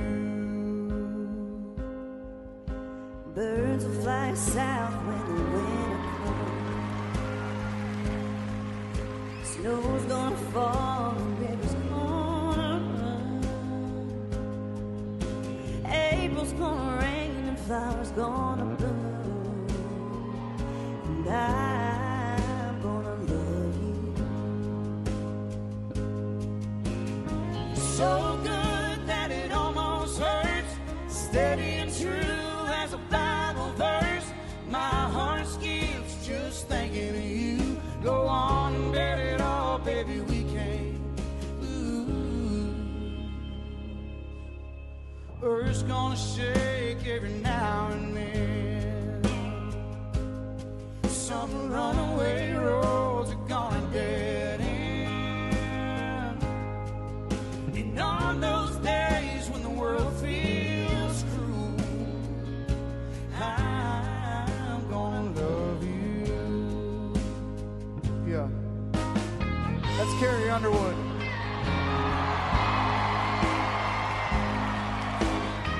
So this is live last night at the Country Music Awards, which were really quite a show. Cody Johnson and Carrie Underwood, their live performance of I'm Gonna Love You. I'm going to let it fade away. I'll let you check out all the big winners from last night. You country music fan, Scott Reguera? Yeah, old school country Yeah. music. Like, yeah, Willie Nelson and Chris Christopherson, Waylon Jennings, that sort of thing. But, I mean, my kids, you were talking about Shabuzi earlier. Like, it's Everybody gone at into the the bar getting mainstream. tipsy? Oh, yeah. Everybody at the bar get tipsy. For sure. Very catchy tune, but maybe too catchy because some of the lyrics, I don't know, for my 7 and 10-year-olds in the car to be going, you know what I'm saying. Yeah, I know what you're saying. Yeah, I but know it's what you're great. It's good music. Last night, just because you're old school, I'll just say this quick. Brooks and Dunn, Oak Ridge Boys, and George Strait all made appearances, right? Nice. I know. All right, let's go to the CFL. You're here for sports. The off-season dominoes are now starting to fall. Yeah. Yesterday, Marcy, both Edmonton and BC officially announced new general managers. The Elks brought in Ed Hervey, who was with the Ticats, while the Lions fired their co-GM and head coach Rick Campbell and promoted his assistant Ryan Rigmaiden. Now, Bombers fans might be listening to this and thinking, well, how does that affect us? TSN is reporting that it could on a couple of fronts. Hamilton is now without a GM and has reached out to speak with Bombers assistants Ted Govea and Danny McManus. The Leos, meantime, have sought permission to interview offensive coordinator Buck Pierce. Now, some might remember a similar situation playing out last year around this time, where Govea and McManus were out of contract while Pierce was a finalist to take over coaching the Riders. No word yet, Marcy, on if Winnipeg will grant access to any of those men this time around. Lots of interest in what will go on there, obviously. Mm-hmm. Let's shift to soccer. There are growing concerns there as well about overworked players. Yes, FIFPro, the sport's global players union, is pushing back against a newly expanded Club World Cup. Next summer's tournament in the U.S. is going to see an increase in teams from 7 to 32. The summertime is really the only time players on soccer's best clubs get any kind of rest. Consider the plight of Canadian stars Tejan Buchanan and Stefan Eustáquio. They just finished playing for their country in the CONCACAF Nations League. Then they flew back to Europe, where they'll play with their club sides, Inter Milan and Porto, as they compete in their respective domestic leagues. Well, when those seasons are done, with Inter and with Porto, those two guys are going to have to come back to North America to play in the expanded Club World Cup. Canadian national team coach Jesse Marsh says, enough already. They're going to have no summer. Then they're going to lead themselves into a season where then they go into the World Cup. You can risk injury. You can have lots of problems in these situations. It's too much. Of course, we want to see them play and we want to see them be successful, but the quality of the matches are going to drop because the players just won't have the energy and commitment and the wherewithal to be there for every match if they play between 70 and 80 matches a year. It's ridiculous. I can't imagine, Marcy, how tired, if they don't get injured first, Tejan Buchanan, Stefan Eustáquio, and others are going to be when Canada co-hosts that World Cup in 2026. Right. It's going to be interesting to see whether the Players' Union takes strike action over this issue. Manchester City midfielder Rodri, who just won the Ballon d'Or as the world's best player, says a strike is a very real possibility. Rodri's comments came prophetically enough, Marcy, just days before he suffered a season-ending knee injury. Let's end with baseball, where umpires could look a little different in future seasons. Yeah, Major League Baseball is going to test robot umps during spring training next year. The experiment could lead to regular season use by 2026. MLB has been using the automated ball strike system in the minors since 2019, but is still working on the shape of the strike zone and how best to use robots. One possibility, letting human umps make the calls, but then give teams a chance to challenge a certain number of them during a game using VAR, video assistant referee technology. The other possibility is simply let the robots, through Hawkeye-like technology like we see in tennis, make the calls themselves with no grounds for a human to appeal. Open the pod bay doors, Hal. I'm sorry, Dave. I'm afraid I can't do that. Whatever route MLB takes with robots behind the plate, Marcy, they're going to have to reach an agreement with the Major League Umpires Association. Their collective bargaining agreement is set to expire in less than 2 weeks. Wow. Obviously, there's a human story here about job losses potentially, Yep. but also can you imagine getting mad at a robot that makes a bad call? Smash the robot. Some of those robots are pretty big. I don't know if you want to mess with them. Fair enough, right? Where are we going next? All right, Exactly. thanks, Scott. Appreciate it. You bet. Your CBC Winnipeg News is next on the show. This is CBC News. Good morning. I'm Heather Wells in Winnipeg. At 7:30, gone are those days where we'll have highs above freezing. Right now we're at -2 in Winnipeg. Temperature's going to slide to -5 this afternoon. Mostly cloudy with a slight chance of flurries. Brandon doctors say the situation at the Brandon Health Centre is unsafe and unsustainable. PC health critic Kathleen Cook tabled a letter yesterday from doctors to the health minister who say they are on the brink. The letter says there is a 34% vacancy rate in the emergency room doctors in Brandon that will rise to 42% in January. They're very concerned about unsafe conditions in the Brandon ER. They're experiencing levels of burnout that they've never seen before, and they're very concerned that if something isn't done, a patient will have an adverse outcome that could be prevented. Now, Premier Wab Kinew blames the former PC government for creating problems at Brandon's hospital. But what the PCs get wrong is that if they wanted more physicians in the emergency room in Brandon today, they needed to be training them 7 years ago. That's right. If they wanted a nurse at the bedside in Brandon or the Grace tomorrow, they needed to be training them years ago. That's right. Who was in office during those times? Kinew says his government is working with health professionals to improve access to health care. Now, the Brandon Nurses Union says the Swan River Emergency Room is not safe for nurses. It says patients are getting more aggressive while nurses have less backup from security. At the same time, the union says some of the security cameras in Swan River's hospital no longer work. Swan River Mayor Lance Jacobson says the ER's woes are part of a bigger issue of substance use and drug trafficking in the Swan Valley area. There's a lot of anger and there's a lot of mixed emotions when it comes to all these issues, and people are just now starting to say, you know what, I've had enough. You know, the nurses have obviously made the statement here the other day, but also at the same time, the retailers in our community have been saying it for about 3 years now. Prairie Mountain Health says it is working with the union to address safety concerns in the ER. A Winnipeg woman is sounding the alarm on what she says is a highly elaborate scam that had her completely duped. Someone claiming to be a Manitoba Hydro technician phoned Destiny Funk, telling her her power would be cut off because of unpaid bills. Eventually, she was told to pay at convenience store kiosk with cash. Funk says the scammers had a lot of personal information, including details of her hydro account. It wasn't until she went to their office she learned it was all fake. I was like, hold on, that was fake? Because I've encountered a lot of scams, and this is the craziest, most elaborate one I have ever experienced. Had they asked potentially for my credit card information in this scenario, I think I actually might have given it over the phone. Manitoba Hydro says it is aware of the scam. The utility says anyone who gets similar calls should hang up immediately. A sociology professor questions whether RCMP body cams will bring accountability and transparency the Mounties say they want. In Manitoba, all 674 frontline officers are expected to get a body cam within the next 18 months. Brandon University's Christopher Schneider says research on the efficacy of body cams at reducing complaints and police violence is inconsistent. He believes body cams put police at an advantage because they have access to the footage and can better control the narrative. This gives police an advantage to sort of get their story right. So when they're telling a judge or a jury what it is they're seeing, they're instructing them on the basis of the body or camera footage. All of this speaks to the opposite of the claim that this footage is so-called independent, objective, and unbiased. It just is not. Schneider suggests RCMP try other strategies to achieve greater accountability, like introducing harsher consequences for officer misconduct.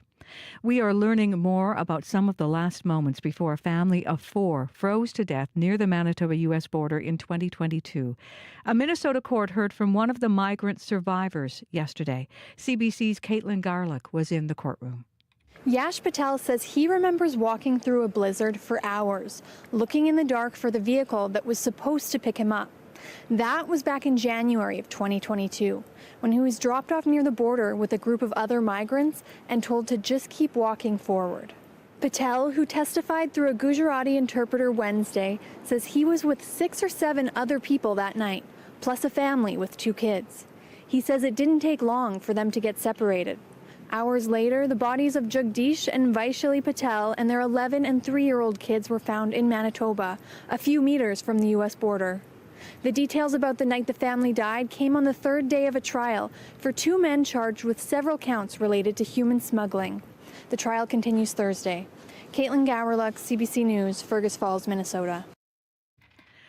We are expecting an affordability announcement today from the Trudeau government, and it looks like it will include the GST being lifted on a wide range of products. That includes certain grocery items and children's clothes, diapers, car seats, and specific types of beer and wine. Radio Canada has learned the measures will go into effect in time for the holiday season and will continue over 2 months. You can hear more national and international news coming up on World Report at 8. And some sad news this morning from the Winnipeg Sea Bears. Chad Postumus has died. In a post on Instagram, the Sea Bears say he passed away yesterday. Winnipeg's local basketball hero suffered a brain aneurysm earlier this month and then suffered complications from corrective surgery. Chad Postumus, a hometown player, was the first athlete to be signed to the Winnipeg Sea Bears. He was just 33 years old. You can find more news updated throughout the day at cbc.ca/Manitoba. That's so sad, Heather. Yeah. I know that the community was really sort of rallying once they, understood, what had first happened here. I know the mayor was on last week mentioning it, and just he went to River East. I went to River East, so a lot of people in my own circles and things. I know there's been lots of posts and just so many Sea Bear fans as well across our community. Yeah, so. There are. And the family last week had said they so appreciated all the love and support. So young. All right. Thank you. Thank you. Let's get into what's happening in our weather forecast. It's 7:37 a.m. We've had a couple of days of storms, and it could be a little icy out there. But Abby's here with our forecast for all of the regions now. Yeah, we have more of a cool and breezy day ahead with mostly cloudy conditions across board. Let's start off here in Winnipeg. We are currently at -2. We will see these cloudy conditions stay with us for most of the day. Some sunny breaks here and there. There's a slight chance of flurries in the forecast, and we'll see the temperatures cooling off to -5 this afternoon, making it breezy, and with the wind chill factored in, it's going to be feeling like -11. Brandon sitting at -10. Expect a mix of sunny conditions and clouds today. You'd get to a high of 5 degrees, but with the wind chill factored in, it's going to be feeling like -19, so you might want to brace for that. Thompson at -4. We're seeing light snow in that region already, and this light snow is expected to stay with you throughout the day. Your highs would only get to -1. Further north in Churchill, we're looking at temperatures around -1. We're seeing freezing fog. The forecast calls for freezing drizzle, snow, and fog patches noticed here and there. And temperatures would only stay steady around -5 with a wind chill factored in. Dauphin sitting at -9 and cloudy at this time. We'll see a mix of sunny conditions and clouds roll in. The highs will be around 6. But with the wind chill factored in, it's going to feel like -13 for folks there. Good morning to our friends in Gimli. You're at -2 at this time. The forecast for the Interlake region calls for mainly cloudy conditions. We do have a chance of flurries in the forecast. It will feel a bit breezy at times, and temperatures will only get to -2 today, though. With the wind chill factored in, it's going to be feeling closer to -10. Steinbach at -2 and cloudy. We'll see mainly cloudy skies there. There's a chance of flurries also in the forecast, and temperatures will be dropping to around -6. Similar conditions in Morris, but you're at -4 at this time. The Pembina Valley region is going to be seeing mainly cloudy conditions. That's light of flurries in the forecast this morning, and then we'll see a clear afternoon with temperatures dropping to around -10. So if we look across board, we should expect mainly cloudy skies, a slight chance of flurries here and there. Temperatures falling to -5 in Winnipeg, and similar chilly conditions will be felt across the regions. If we head into the evening, we're going to see the cold will dip in, and then the wind chills will be reaching as low as -19 in some areas. But right now, Winnipeg, we are at -2 and it's cloudy outside. All right, thanks, Abby. Thank you. Corey Funk's here with news on the commute. Yeah, and well, we got to start by noting a bit of a notable anniversary today. It's been a year since Arlington Bridge closed permanently, believe it or not. Wow. Yeah. Yeah. Yeah, so marking that occasion, how you wish, but just thought I'd mark that today. Yeah, we should mark it maybe by asking people how it's impacted their lives, because of course when Arlington shut down as a major artery point between the north and south of the city, this is when we all started talking about what is it going to mean? How are people cut off? We were live, remember, on at Luda's Cafe, and had counselors there, city counselors that share that part of Winnipeg, saying how concerning this was, especially as they highlighted that a lot of the populations right over the bridge are living are bus users, transit users, and so what would that actually mean for like getting across, or they walk with no bridge? So where do people go? And it's wild to think a year later we're still trying to figure it out. Yeah. And now we're having bigger discussions about moving rail lines, but I mean, we have an immediate issue here where the city's cut in half. Yeah. So how is it impacting you? That would be a good way to hear from folks. But wow, a year. A year. On top of that, though, in terms of things going on right now, the highways are the biggest issue. It's no closed highways, but lots of treacherous conditions in southwestern Manitoba, and particularly Manitoba 501 reporting lots of highways is covered right now with some poor visibility, particularly around the Boys of Killarney area. But pretty much if you're in western Manitoba today, chances are you're not going to have ideal driving conditions at all. So just be careful if you're on the highways today. If you see anything going on, though, here in the city on the highways, give me a call, 204-788-3093. Now, just before you leave the studio, Corey, because I know that you have been thinking about the death of what Heather just mentioned of Chad Postumus, and I suspect we're going to start having people that really want to share their thoughts about this. You're just as a Sea Bears fan and just obviously covering the story of him, right? Yeah, I mean, when I first heard that he was chosen to be the first kind of pick for the Sea Bears, there's a lot of pride, right? He's I didn't know him personally, but he's from here. He grew up in the same area as I did. He's my age. Yeah. And when we all heard the news, there was a collective gasp around the newsroom that it hits, because I think a lot of people felt a lot of pride of what he's done for the city as a Sea Bears player, and just who he is as just a good guy. So if you want to weigh in on this, by the way, I mean, I know we throw out our listener line a lot, but there's different ways you can reach the show. If you have comments you want to be shared with community about Chad Postumus, you can use the listener line, 788-3205. You can also write to us on Facebook as well, or you can email us. So the Facebook page is mine. It's Marcy Marcusa, acts as a show page, though, during the show. And email is radio893@cbc.ca. If you're just waking up, news did come officially on the Instagram for the Sea Bears saying that Chad Postumus passed away yesterday. He was just 33, as Corey was alluding to. Yeah, thoughts go to his friends and family. We have a list of school closures here we're going to share here. This is because of the bad roads out there and the icy conditions. Brandon School Division's not running buses outside in the rural areas. They've also are not opening Alexander, O'Kelly, and Spring Valley schools today. And if you do need to travel to get your kid to school, use caution and call the school if you can't make it. Also, Prairie Rose School Division, pardon me, not Prairie Rose, Prairie Spirit School Division. No buses will run there and all schools are closed. Southwest Horizon School Division's closed, staff assigned to work from home. And finally, Plain Days School, Our Lady of Lourdes, Gilbert Rosset, and La Source School, all of those are closed as well, all of those in the Franco-Manitoban division. So the storm has, we're on the other side of it, as Abby said, but yeah, it's icy out there. Well, up next on the show, let's switch gears completely and talk about dating. Dating can have challenges at the best of times, but especially when you're young and you're still figuring out your place in the world. As part of Communities in Focus, CBC's Nadia Kidwai is at Red River College Polytech exploring the issues that matter to Gen Z. And she hosted a panel yesterday exploring the question, what is dating like for Gen Zers in 2024? Here's part of the discussion, starting with the voice of Odin Hutton, who's a 23-year-old student in the carpentry program. My experiences have been very mixed. Love is a beautiful thing, but also love can really scorn a person, I think in our generation, there's always different experiences, as there's like a hookup culture, like where people really don't take people's feelings into account and more or less think of the physical aspects, which can be really debilitating for someone. It can make someone really insecure or really spiteful, and feel resent towards themselves.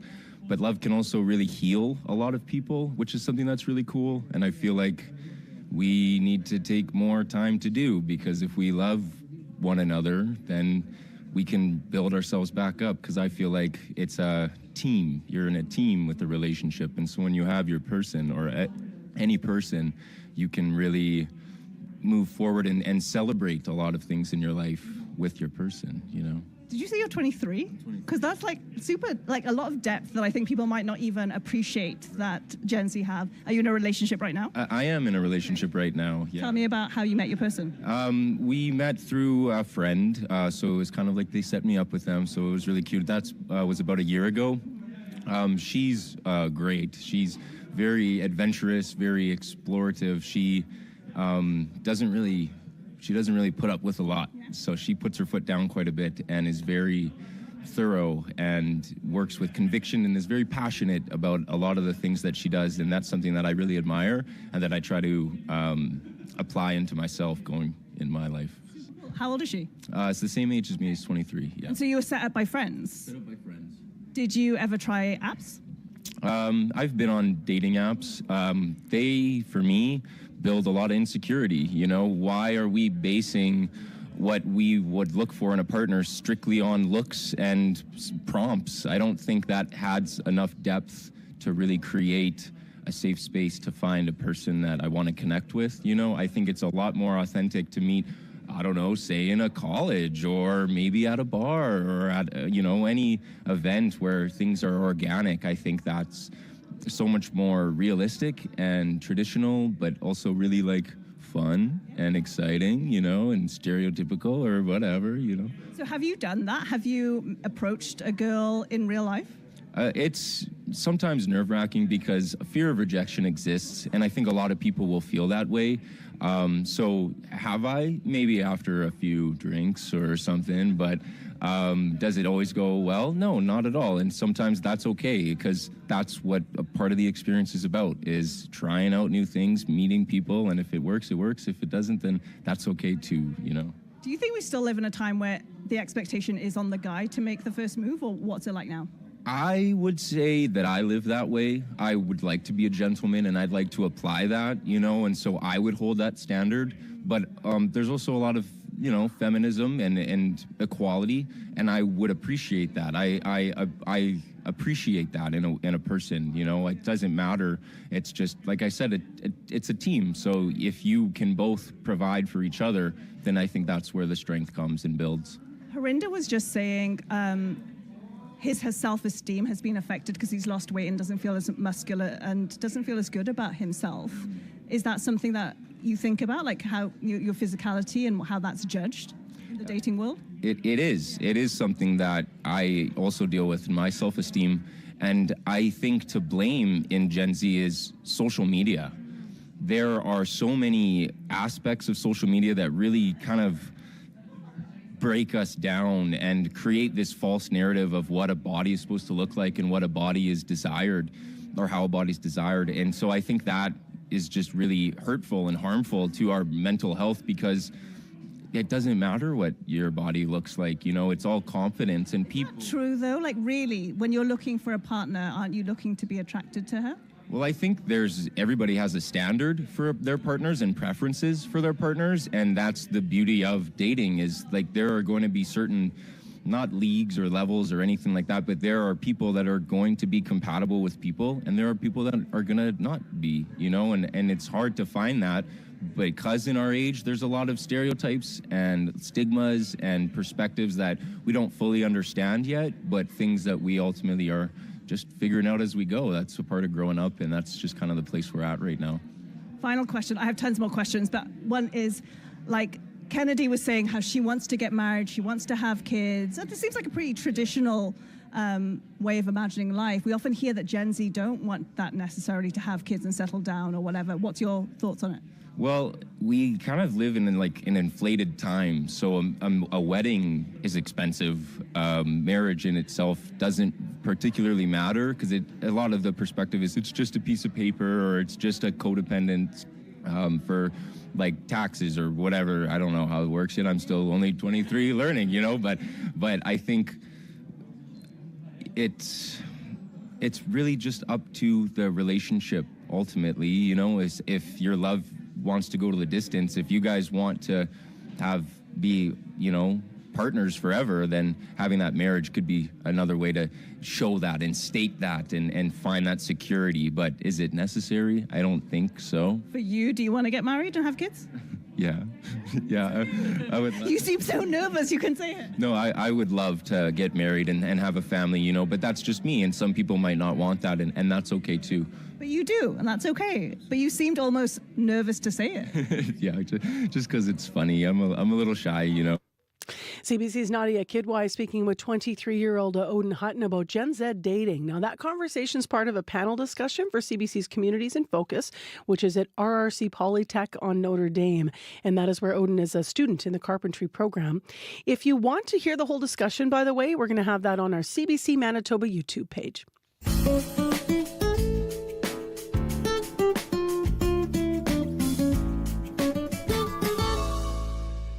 It is 9 minutes to 8 a.m. right now on 89.3 FM, 990 a.m. on the app and YouTube. Coming up on the program after 8 o'clock on the show, staff at Brandon's ER say they are, quote, on the brink of collapse. That's according to a letter they wrote to Manitoba's health minister. We're going to hear more about from the opposition about that letter, and the opposition health critic spoke with the letter writers. So that is coming up after 8 on the program. Also, we'll have more details on that story in the news this morning about that Winnipeg woman who's warning all of us in Manitoba to watch out for a Manitoba Hydro scam she said was extremely intricate and she almost fell victim to. So we'll hear what happened in some more detail, Mostly cloudy in the city right now, -2, and we'll fall to about -5 with some flurries in our forecast. Well, up next on the morning show, as of this week, about 12% of Manitobans have received the new COVID vaccine. That's despite it having been available for more than a month. About 17% of Manitobans have gotten their flu shots since they were released this fall. The uptake is greatest among seniors, but still, fewer than half of Manitobans over the age of 65 have had COVID and flu shots so far. Those numbers are similar to last year at this time, but we wanted to know whether or not that's a concern. So Dr. Brent Rusin is with us, Manitoba's Chief Provincial Public Health Officer. Good morning. Good morning. Thanks for having me. Thanks for being with us. Is that a concern, Dr. Rusin? Well, you know, I think that we're always concerned about our vaccine uptake, especially as we prepare for these respiratory virus season. You know, we always try to get that message out to get the vaccine early, and especially if you're at risk. We often see that once we get into the respiratory virus season, once we see a lot of transmission, a lot of people ill, then people start going to get their vaccines. And you know, it's great to get the vaccine, but it's much better to have it before we see the height of the respiratory virus season. The number is just, 1 in 8 Manitobans getting the updated COVID vaccine so far, fewer than 1 in 5 getting the flu shot. I know that during COVID, I mean, you and I talked pretty much every week during COVID, and then there was a lot of discussion about people who felt left out of the wider conversation about deciding to have a vaccine or not. They felt almost told at points to have a vaccine. How has the province improved awareness about vaccines, about the science, about what you understand about vaccines, in terms of having a better communication with the public about vaccines? Yeah, you know, I think that we have our typical vaccine campaigns. And, you know, most of the vaccines are administered in Manitoba by healthcare providers. And so that's where a lot of this messaging takes place between healthcare providers and their clients, and those questions and those discussions. And so we see primary care clinics, pharmacists providing the vast majority of vaccines here. And so that's where a lot of that trust is built.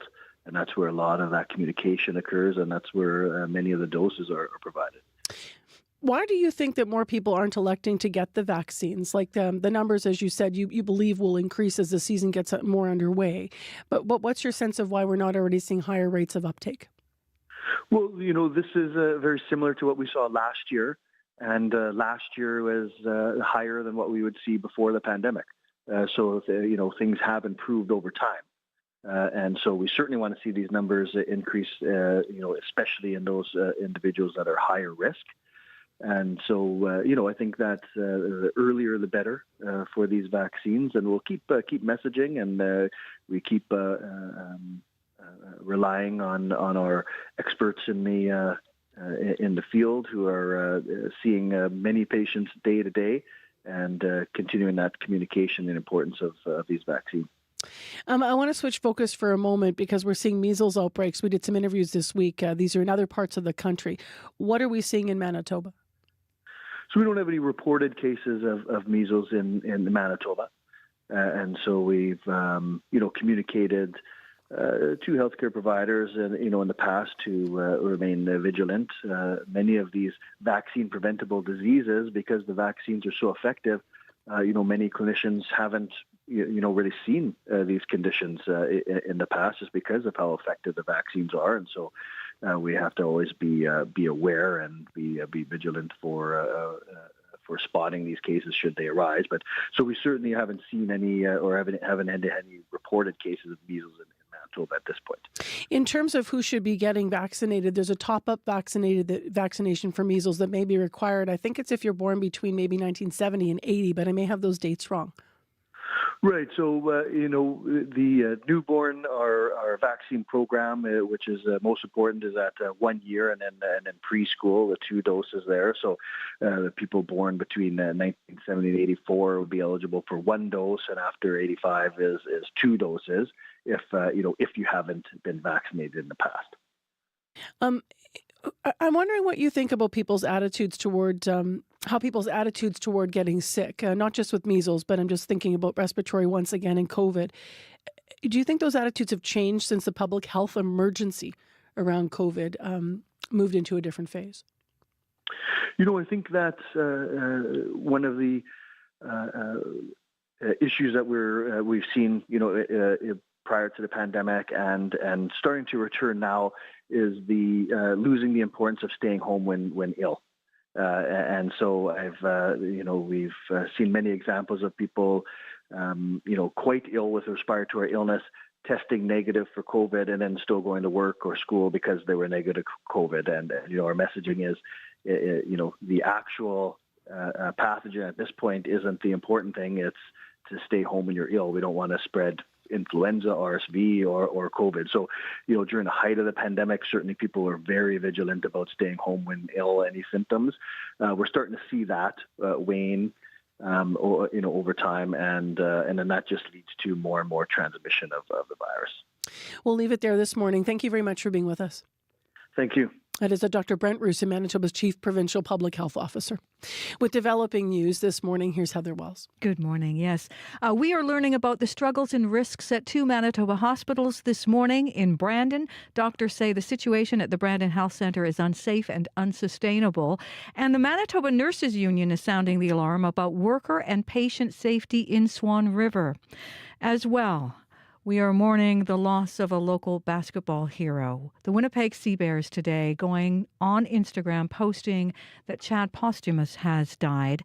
The 33-year-old suffered a brain aneurysm earlier this month and then suffered complications from corrective surgery. So we'll be back with more on those stories in our next news at 8:30. People on Instagram for Sea Bears are posting Jay Richardson saying, who's, of course, the voice of the Jets Sea Bears. Chad was a fantastic ambassador for our city, the game and the team, thinking about his friends and family today. And lots of people weighing in already on the loss. Thank you, Heather. That is posted, as I mentioned, people are already posting on Instagram for the Sea Bears, also on Facebook.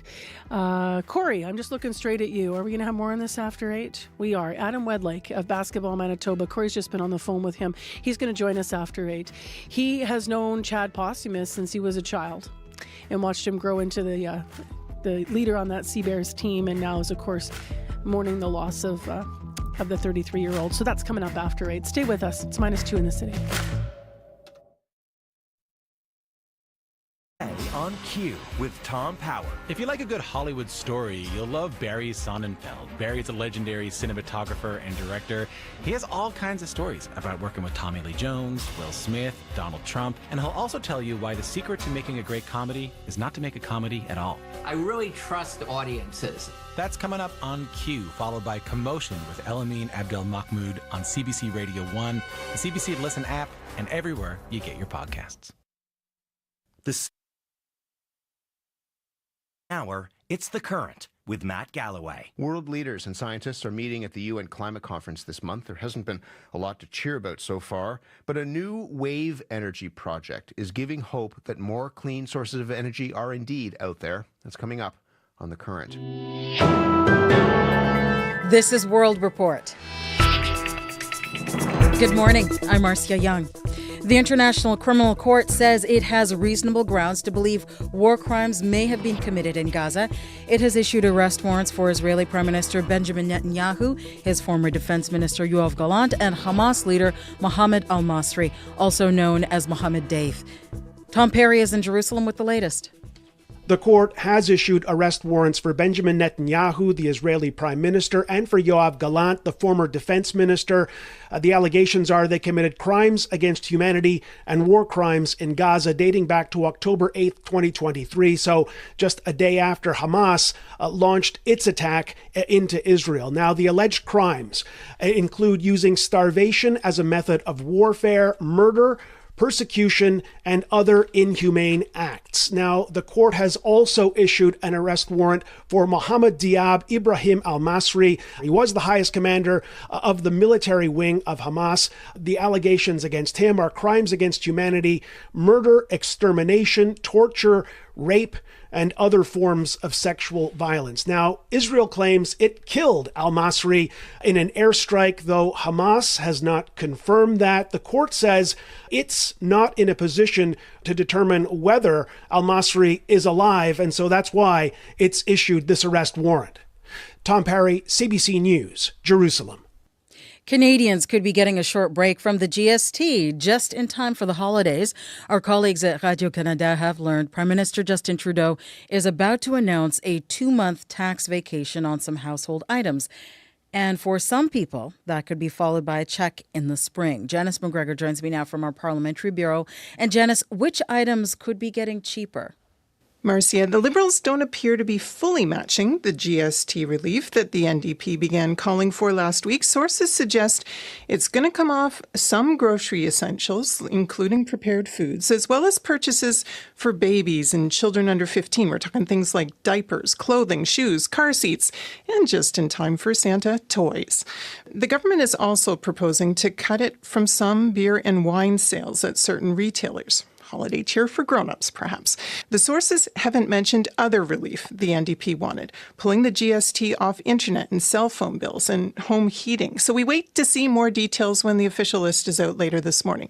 But in a release last night, New Democrats took credit for the Liberals, quote, caving to Jagmeet Singh's tax-free essentials campaign, but only partly, because this isn't permanent. It's only a 2-month tax holiday. The NDP will support it, but also point out that it's short of the substantial and permanent relief that they called for.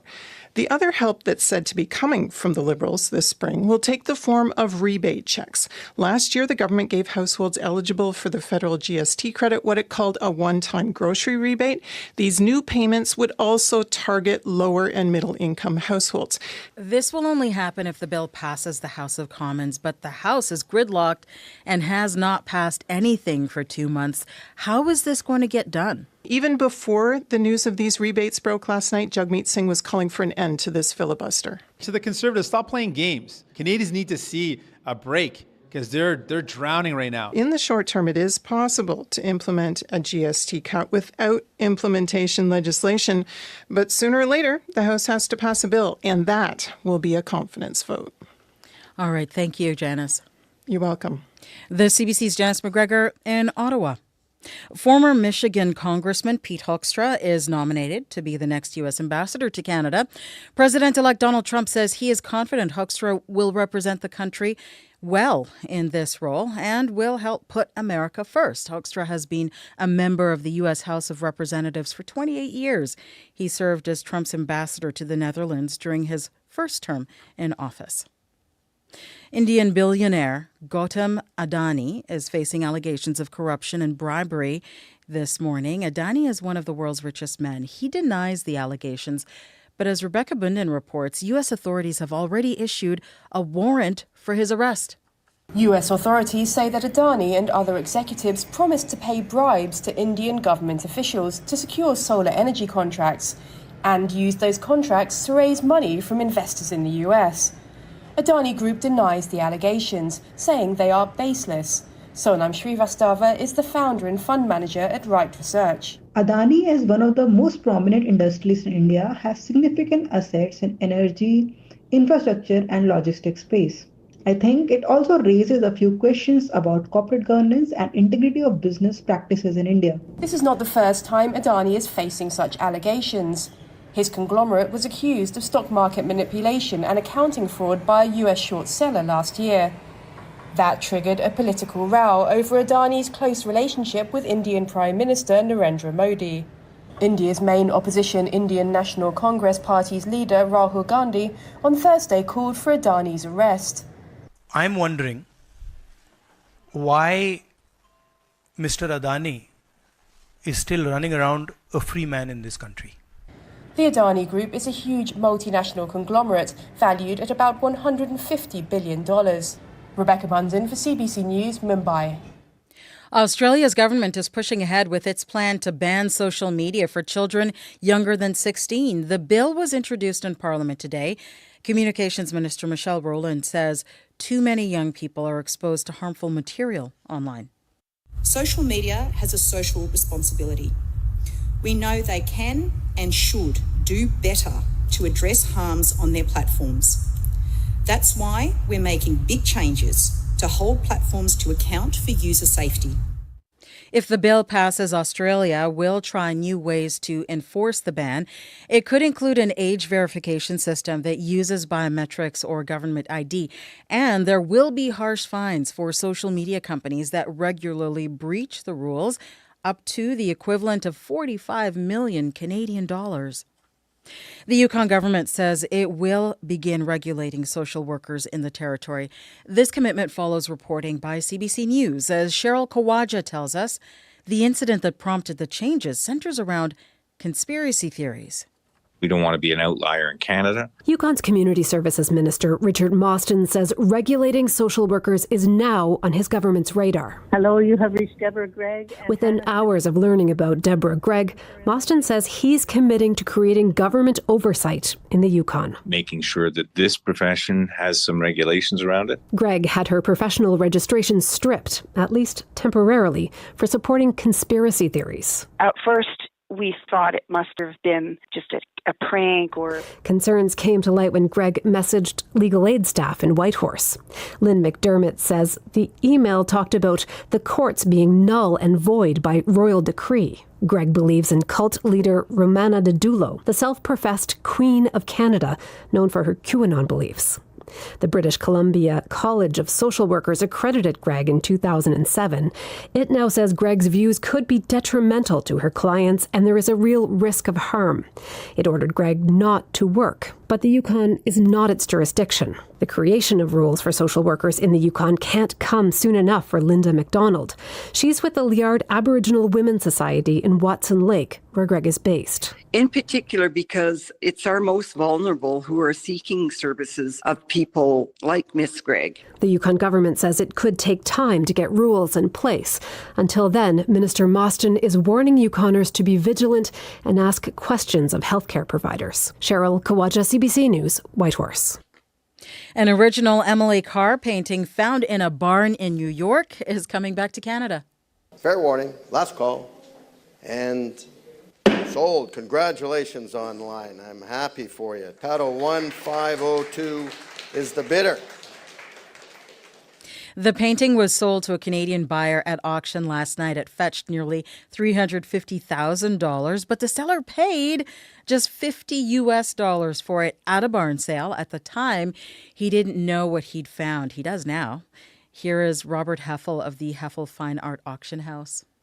Emily Carr is one of Canada's most important artists, and this painting is a really great example of her work from 1912, fauve colors, when she came back to Canada from studying in France, and it was just a real great find. The painting depicts a carved grizzly bear atop a memorial totem pole in Haida Gwaii. The piece is believed to have been a gift to one of Carr's friends in the 1930s. You can see pictures of the painting on the Toronto page at cbcnews.ca. And that is the latest national and international news from World Report News Anytime, cbcnews.ca. I'm Marcia Young.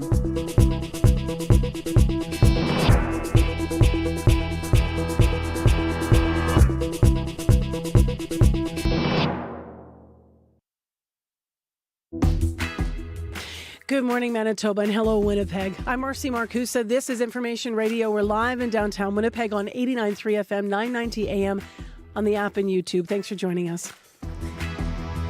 Still have some slippery conditions out there, a post-storm and some school divisions not operating buses and some closures. We'll have that list for you in a few minutes here. Well, we have developing sad news from the Winnipeg Sea Bears this morning. Chad Postumus has died. He was just 33 years old, hometown player for the basketball team here. We're going to hear this half hour from Adam Wedlake, Executive Director of Basketball Manitoba, who's known Chad since he was a child. So stay tuned for that.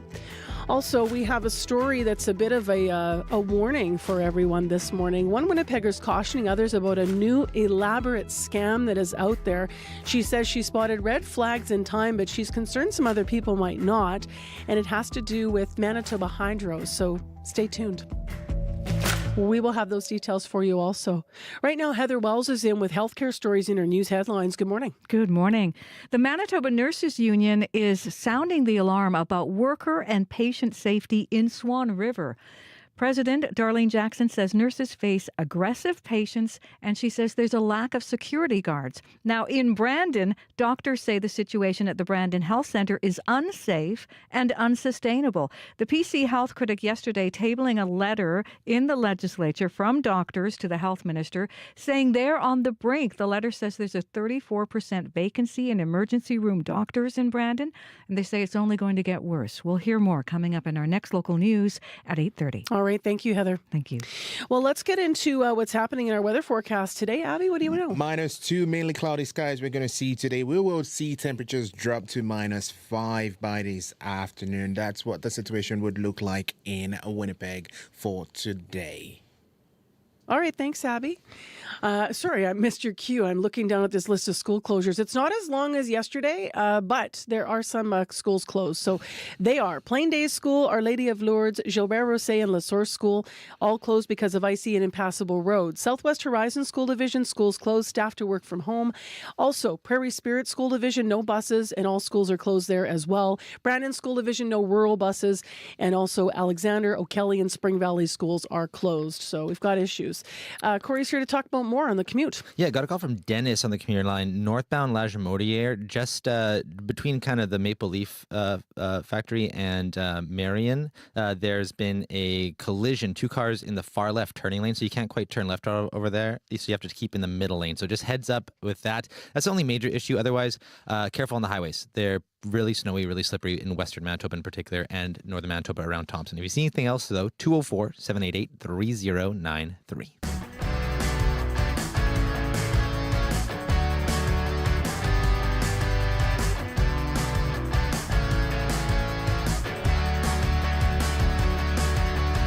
Well, there's already lots of condolences coming in. If you go to the Winnipeg Sea Bears Instagram page and also their Facebook page this morning, comments on Instagram about the passing of Chad Postumus.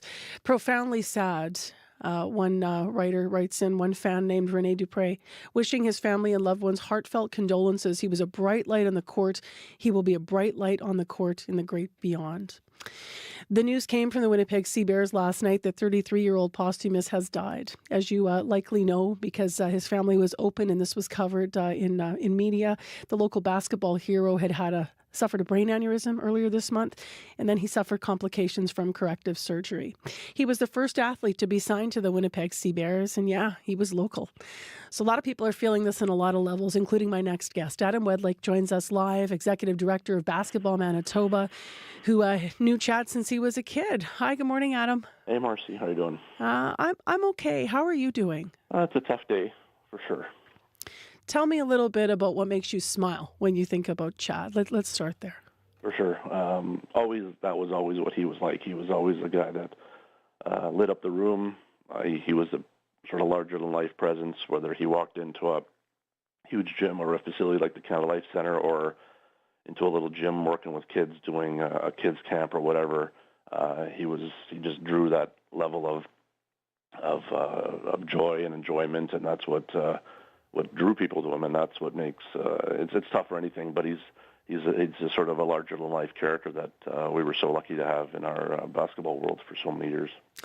Did you play against him over the years? I was just thinking, I know he came up through the system, comes from a big basketball family. So do you. Where'd you cross paths with him? Well, more so as in my professional life as Basketball Manitoba here. I am a bit older than him, so I never had that opportunity to play against him. I don't know if I'd ever have a chance to play at that level, but he started our programs with Winnipeg minor basketball as a youngster, and his family, his dad Charlie and mom Diana, who were and still continue to be huge parts of our basketball community, were hugely involved in his life and our sport when he was very, very young, and have been ever since. And so I knew him as a young kid. He was probably only 5 or 6 when he started playing in our systems, and it was just amazing what he's been able to do with basketball over his time with us. Over such it feels, when you think back, it feels like a very long time, but sadly it's way too short. I'm just warning you here. We're going to play a clip here of Chad, and I wanted people just to hear him this morning. But it's kind of alludes to what you're talking about, Adam. It's about his excitement to be drafted to the Sea Bears, to get the news he's going to play for the hometown team, and also be part of bringing that basketball excitement back to Winnipeg. We hadn't had a pro team in so long here. So this is part of a conversation right after we learned he would be the first player signed that he had with CBC's Riley Lachuk. Yeah, incredible signing. I'm really excited for this. Just the opportunity here to play in Winnipeg in front of all my family and friends is phenomenal. Especially at this point in my career, I'm kind of working down towards the end of it. Just this opportunity that's available now. Really excited, really looking forward to all the fans coming out to these games. Just the growth of the league goes to show as a testament to how the CBL's expanded. I think it's in every major market here in Canada now. And having one in Winnipeg, I know I say finally all the time, but it's been 5 years in the making, and it's really special. Having that touch from me being here, growing up, all my family and friends here, it's really special. What's it like for you to hear sort of that, but maybe to turn it to a positive, outlook, hearing Chad reflect there? What do you think that's going to mean in terms of now this young man, 33-year-old's legacy in our community? Well, he said it so well there with the timing of his career. Like, he played at River East Collegiate here in the city, and he finished when he was 17, 18 years old, and he went on to play basketball everywhere else but here. And so for him to come back, and just the timing of when the Sea Bears showed up 2 years ago, and he was still in playing shape and playing, his time was still just reaching the pinnacle of his career, was amazing that we could, that the sort of stars aligned that his time and that David Asper and his team with creating the Sea Bears had an opportunity for him to play back on home soil here, because he was gone. He played majority of his time away from Manitoba, and that was amazing. His resume, you'd call basketball resume, took him to all corners of the world and played at so many different levels, playing for Team Canada, playing for different professional leagues around the world, and then to come back and his last 2 seasons here to suit up on Winnipeg soil and be essentially the poster boy for a new program here. Like it was amazing, and of course that's what hurts the most, is to know that there was still time ahead of us to enjoy all this, and here we are. What a loss. Thank you very much for being open with your grief this morning, but also in this moment as the city remembers and the province remembers Chad Postumus. Appreciate it. Thanks, Marcy. Thank you. That is with us live today, Adam Wedlake, Executive Director of Basketball Manitoba, who knew and was part of training and developing Chad Postumus since he was a kid. News from the Winnipeg Sea Bears being confirmed to CBC on Instagram overnight, or being confirmed overnight on Instagram, rather. Chad Postumus has died. He was 33. He had a brain aneurysm surgery. He suffered a brain aneurysm and had surgery earlier this month, but he did suffer complications in that corrective surgery. He was the first athlete to be signed to the Winnipeg Sea Bears, and he was a Winnipegger. As people are remembering him this morning, I'll share one quick comment that came from the Sea Bears Facebook page and Instagram account, rather. Jade Smaidko writing in, Winnipeg has lost a true gem. Our deep condolences to Megan, the Postumus family, and every teammate who had the pleasure to know and love the light that Chad shone on everyone he knew and cared for.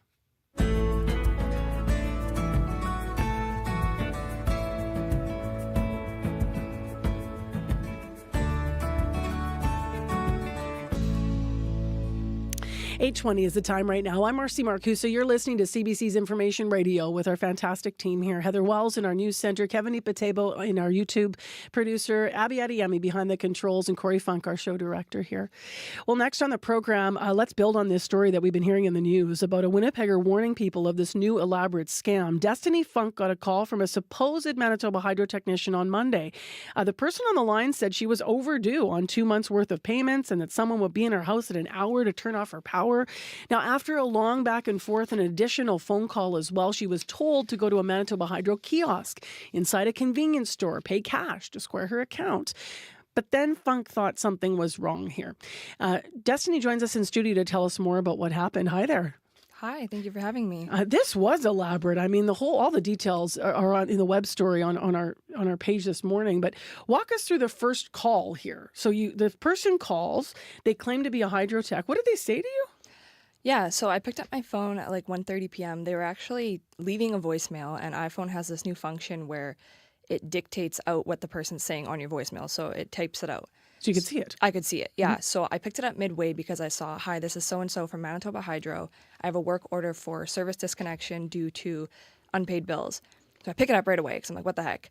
And I'm like, hi, hello. And they're like, hi, is this Destiny at insert my home address? And I was, yes. And they said, yeah, we have a work order to come disconnect services because of like your account being in arrears. So they had your name, they had your home address, they had your phone. Yeah.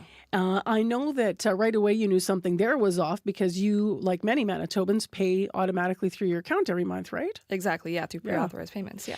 And so you got transferred eventually to the second person who called themselves John. What was that conversation like? Yeah, so like once I got on the phone with John, I basically asked like, what's going on with my account? And they were like, you're in the arrears for 2 months. We haven't gotten September. We haven't gotten October. And I was like, impossible. I'm looking at my bank account right now. It's been taken out. And they asked for transaction numbers. I said, I don't have that. I can just send you an email with a screenshot of the withdrawals. And they're like, no, we can't do that. It's going to take 24 hours for us to investigate it. And by the time we get it, like your power is already going to be turned off. So like basically there's nothing you can do but go to this kiosk.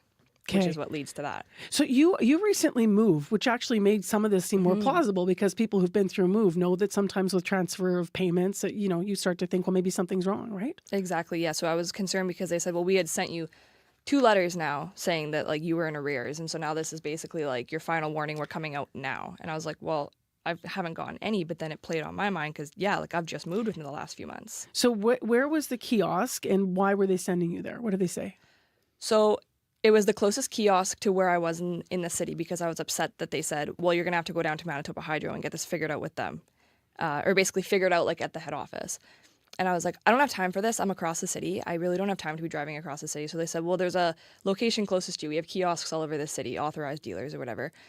They told me one that was close to me and they were like, you can go pay your bill there. We'll get the confirmation on our end and then we can stop the technician from coming to your house. But without that, we're not going to stop it because you could just be evading payment forever, basically, and prolonging it, and then we'll never cut it off. Okay. So you actually went to the convenience store, right? No, I didn't. Okay. So that's the thing. They gave me the address, and I looked it up because I wanted to see where I was going.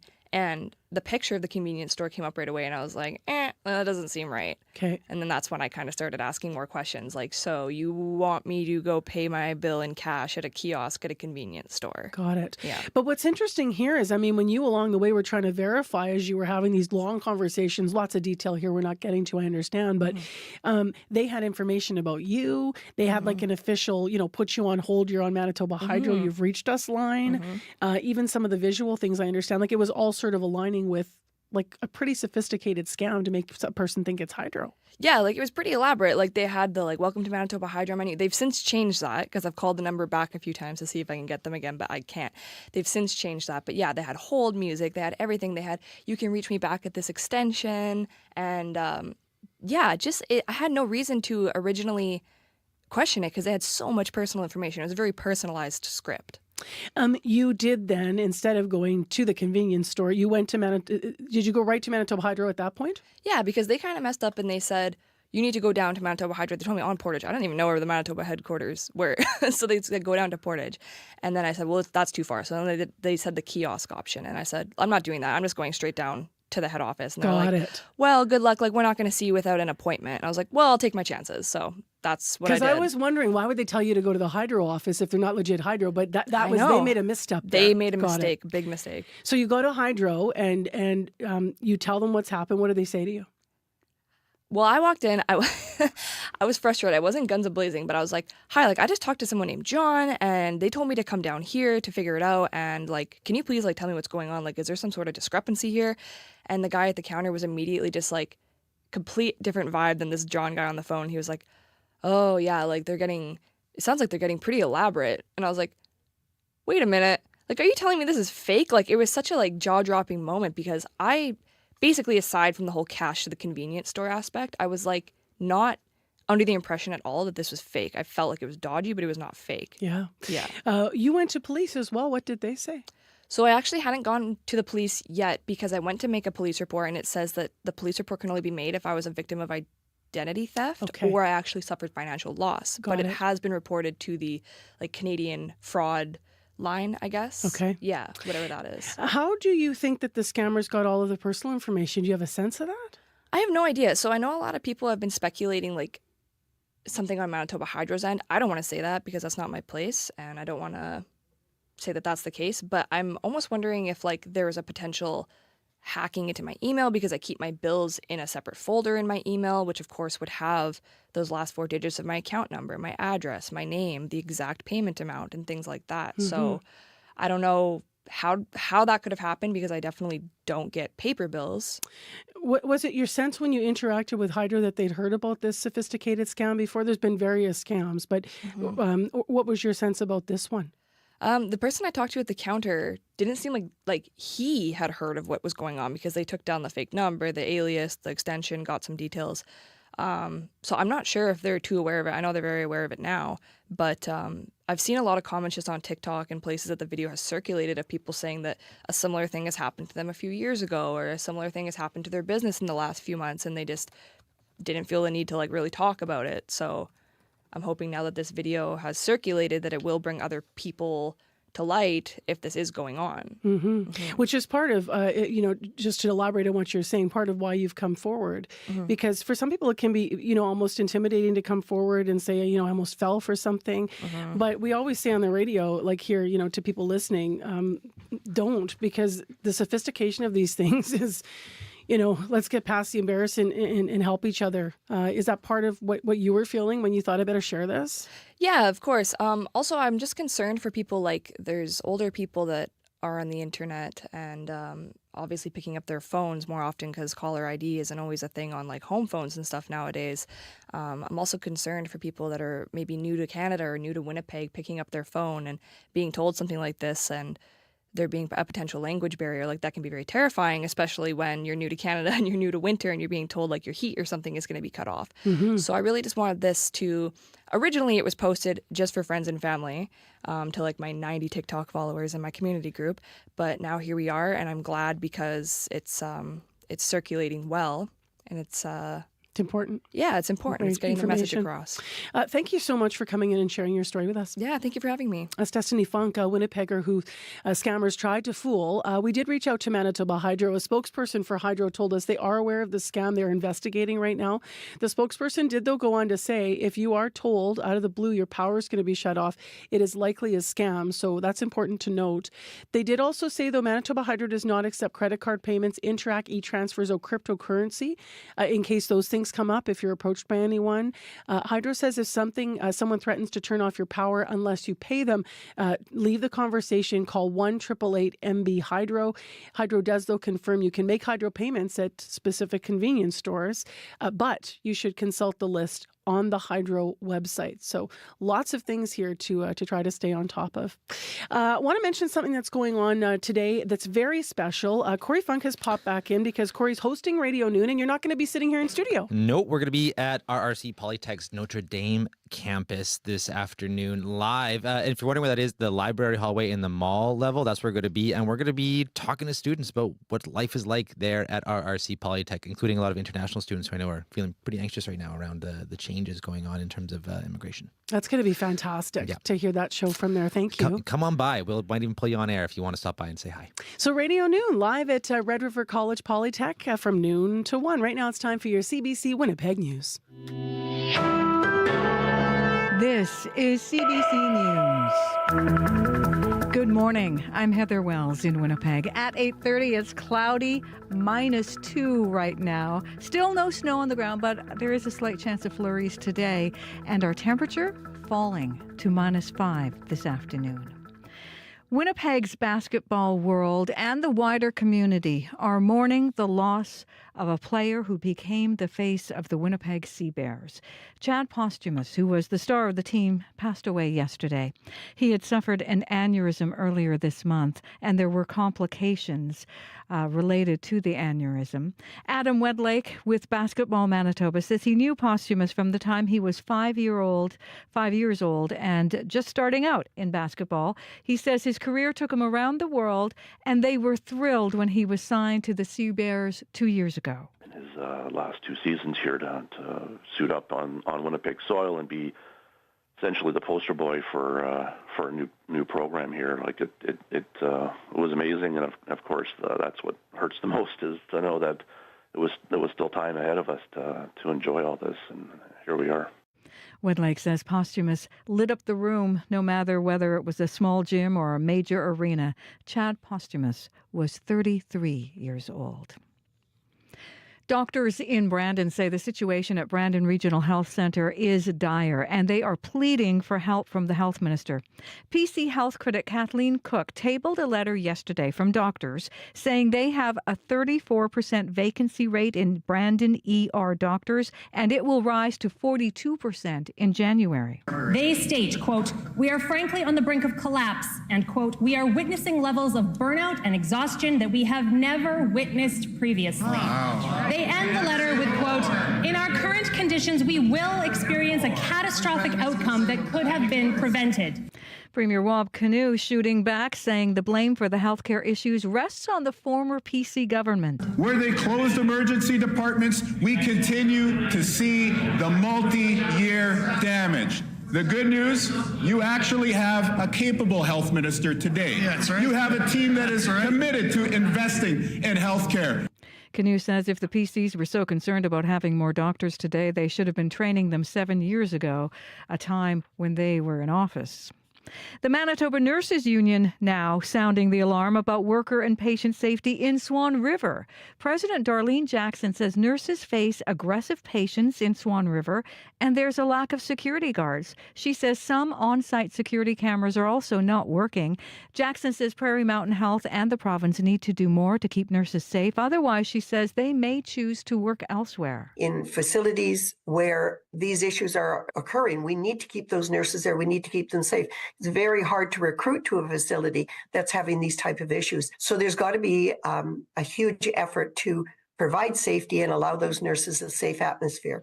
Prairie Mountain Health says it is working, has a working group to address the union's concerns. It says they're also are security on site at the hospital, and they're in the process of replacing those on-site cameras.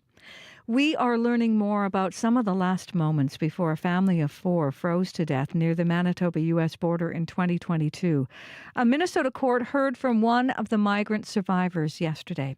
CBC's Caitlin Garlick was in the courtroom. Yash Patel says he remembers walking through a blizzard for hours, looking in the dark for the vehicle that was supposed to pick him up. That was back in January of 2022, when he was dropped off near the border with a group of other migrants and told to just keep walking forward. Patel, who testified through a Gujarati interpreter Wednesday, says he was with 6 or 7 other people that night, plus a family with 2 kids. He says it didn't take long for them to get separated. Hours later, the bodies of Jagdish and Vaishali Patel and their 11 and 3-year-old kids were found in Manitoba, a few meters from the U.S. border. The details about the night the family died came on the 3rd day of a trial for 2 men charged with several counts related to human smuggling. The trial continues Thursday. Caitlin Gowerluck, CBC News, Fergus Falls, Minnesota.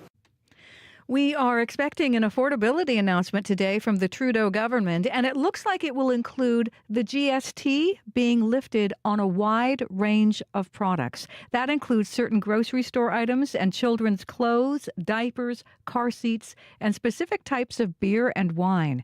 Radio-Canada has learned the measures will go into effect in time for the holiday season and will continue over 2 months. The New Democrats have agreed to back this initiative to make sure it gets through the House.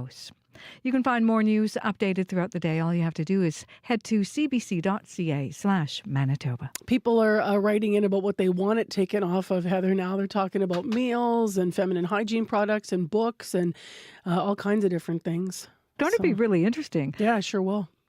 All right, thank you for the morning. Thank you. That is Heather Wells in our news center. Big thanks to her and to Joni Nicolo and Megan Ketchison in our news department, our hardworking team of associate producers, our leaders in unit, Leif Larson and Ellie Gonzalez, and the amazing live crew here. I mean, Kevin Ipatebo, Abby Adiyemi, and Corey Funk. I can't ask for better teammates here. Speaking of which, Corey, you added this tweet from Mayor Scott Gillingham about Chad Postumus that you noticed. So the mayor tweeting out, devastated to learn Chad Postumus has died. He had a huge heart and magnetic personality that matched his physical size. And the mayor tweeting out a photo of how short, Scott Gillingham's not that short, but he looks so short compared to Chad.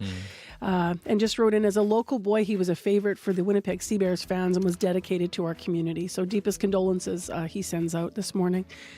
Such a sad story. A lot of young basketball fans looked up to him. He's going to be missed for sure. For sure. What do you want to say about the drive before we go? Northbound Laz, just before Marion. Heard from Dennis there's a collision in the left turning lane, so keep right to get around that. Abby. We're looking at mainly cloudy conditions and flurries in most areas. Temperatures will be dropping below 0, and the wind chill is going to make it even feel colder. We're going to be in the range of minus 14. All right. So pull out the cute toques, folks. That's where we're at now. And remember, Corey's live with Radio Noon at Red River Polytech for Communities in Focus. So go down to the Notre Dame campus and be part of the live show. Maybe you get to say hi on the radio. See you there. Yeah, I'm going to say my bye on the radio now. Talk to you tomorrow on Information Radio.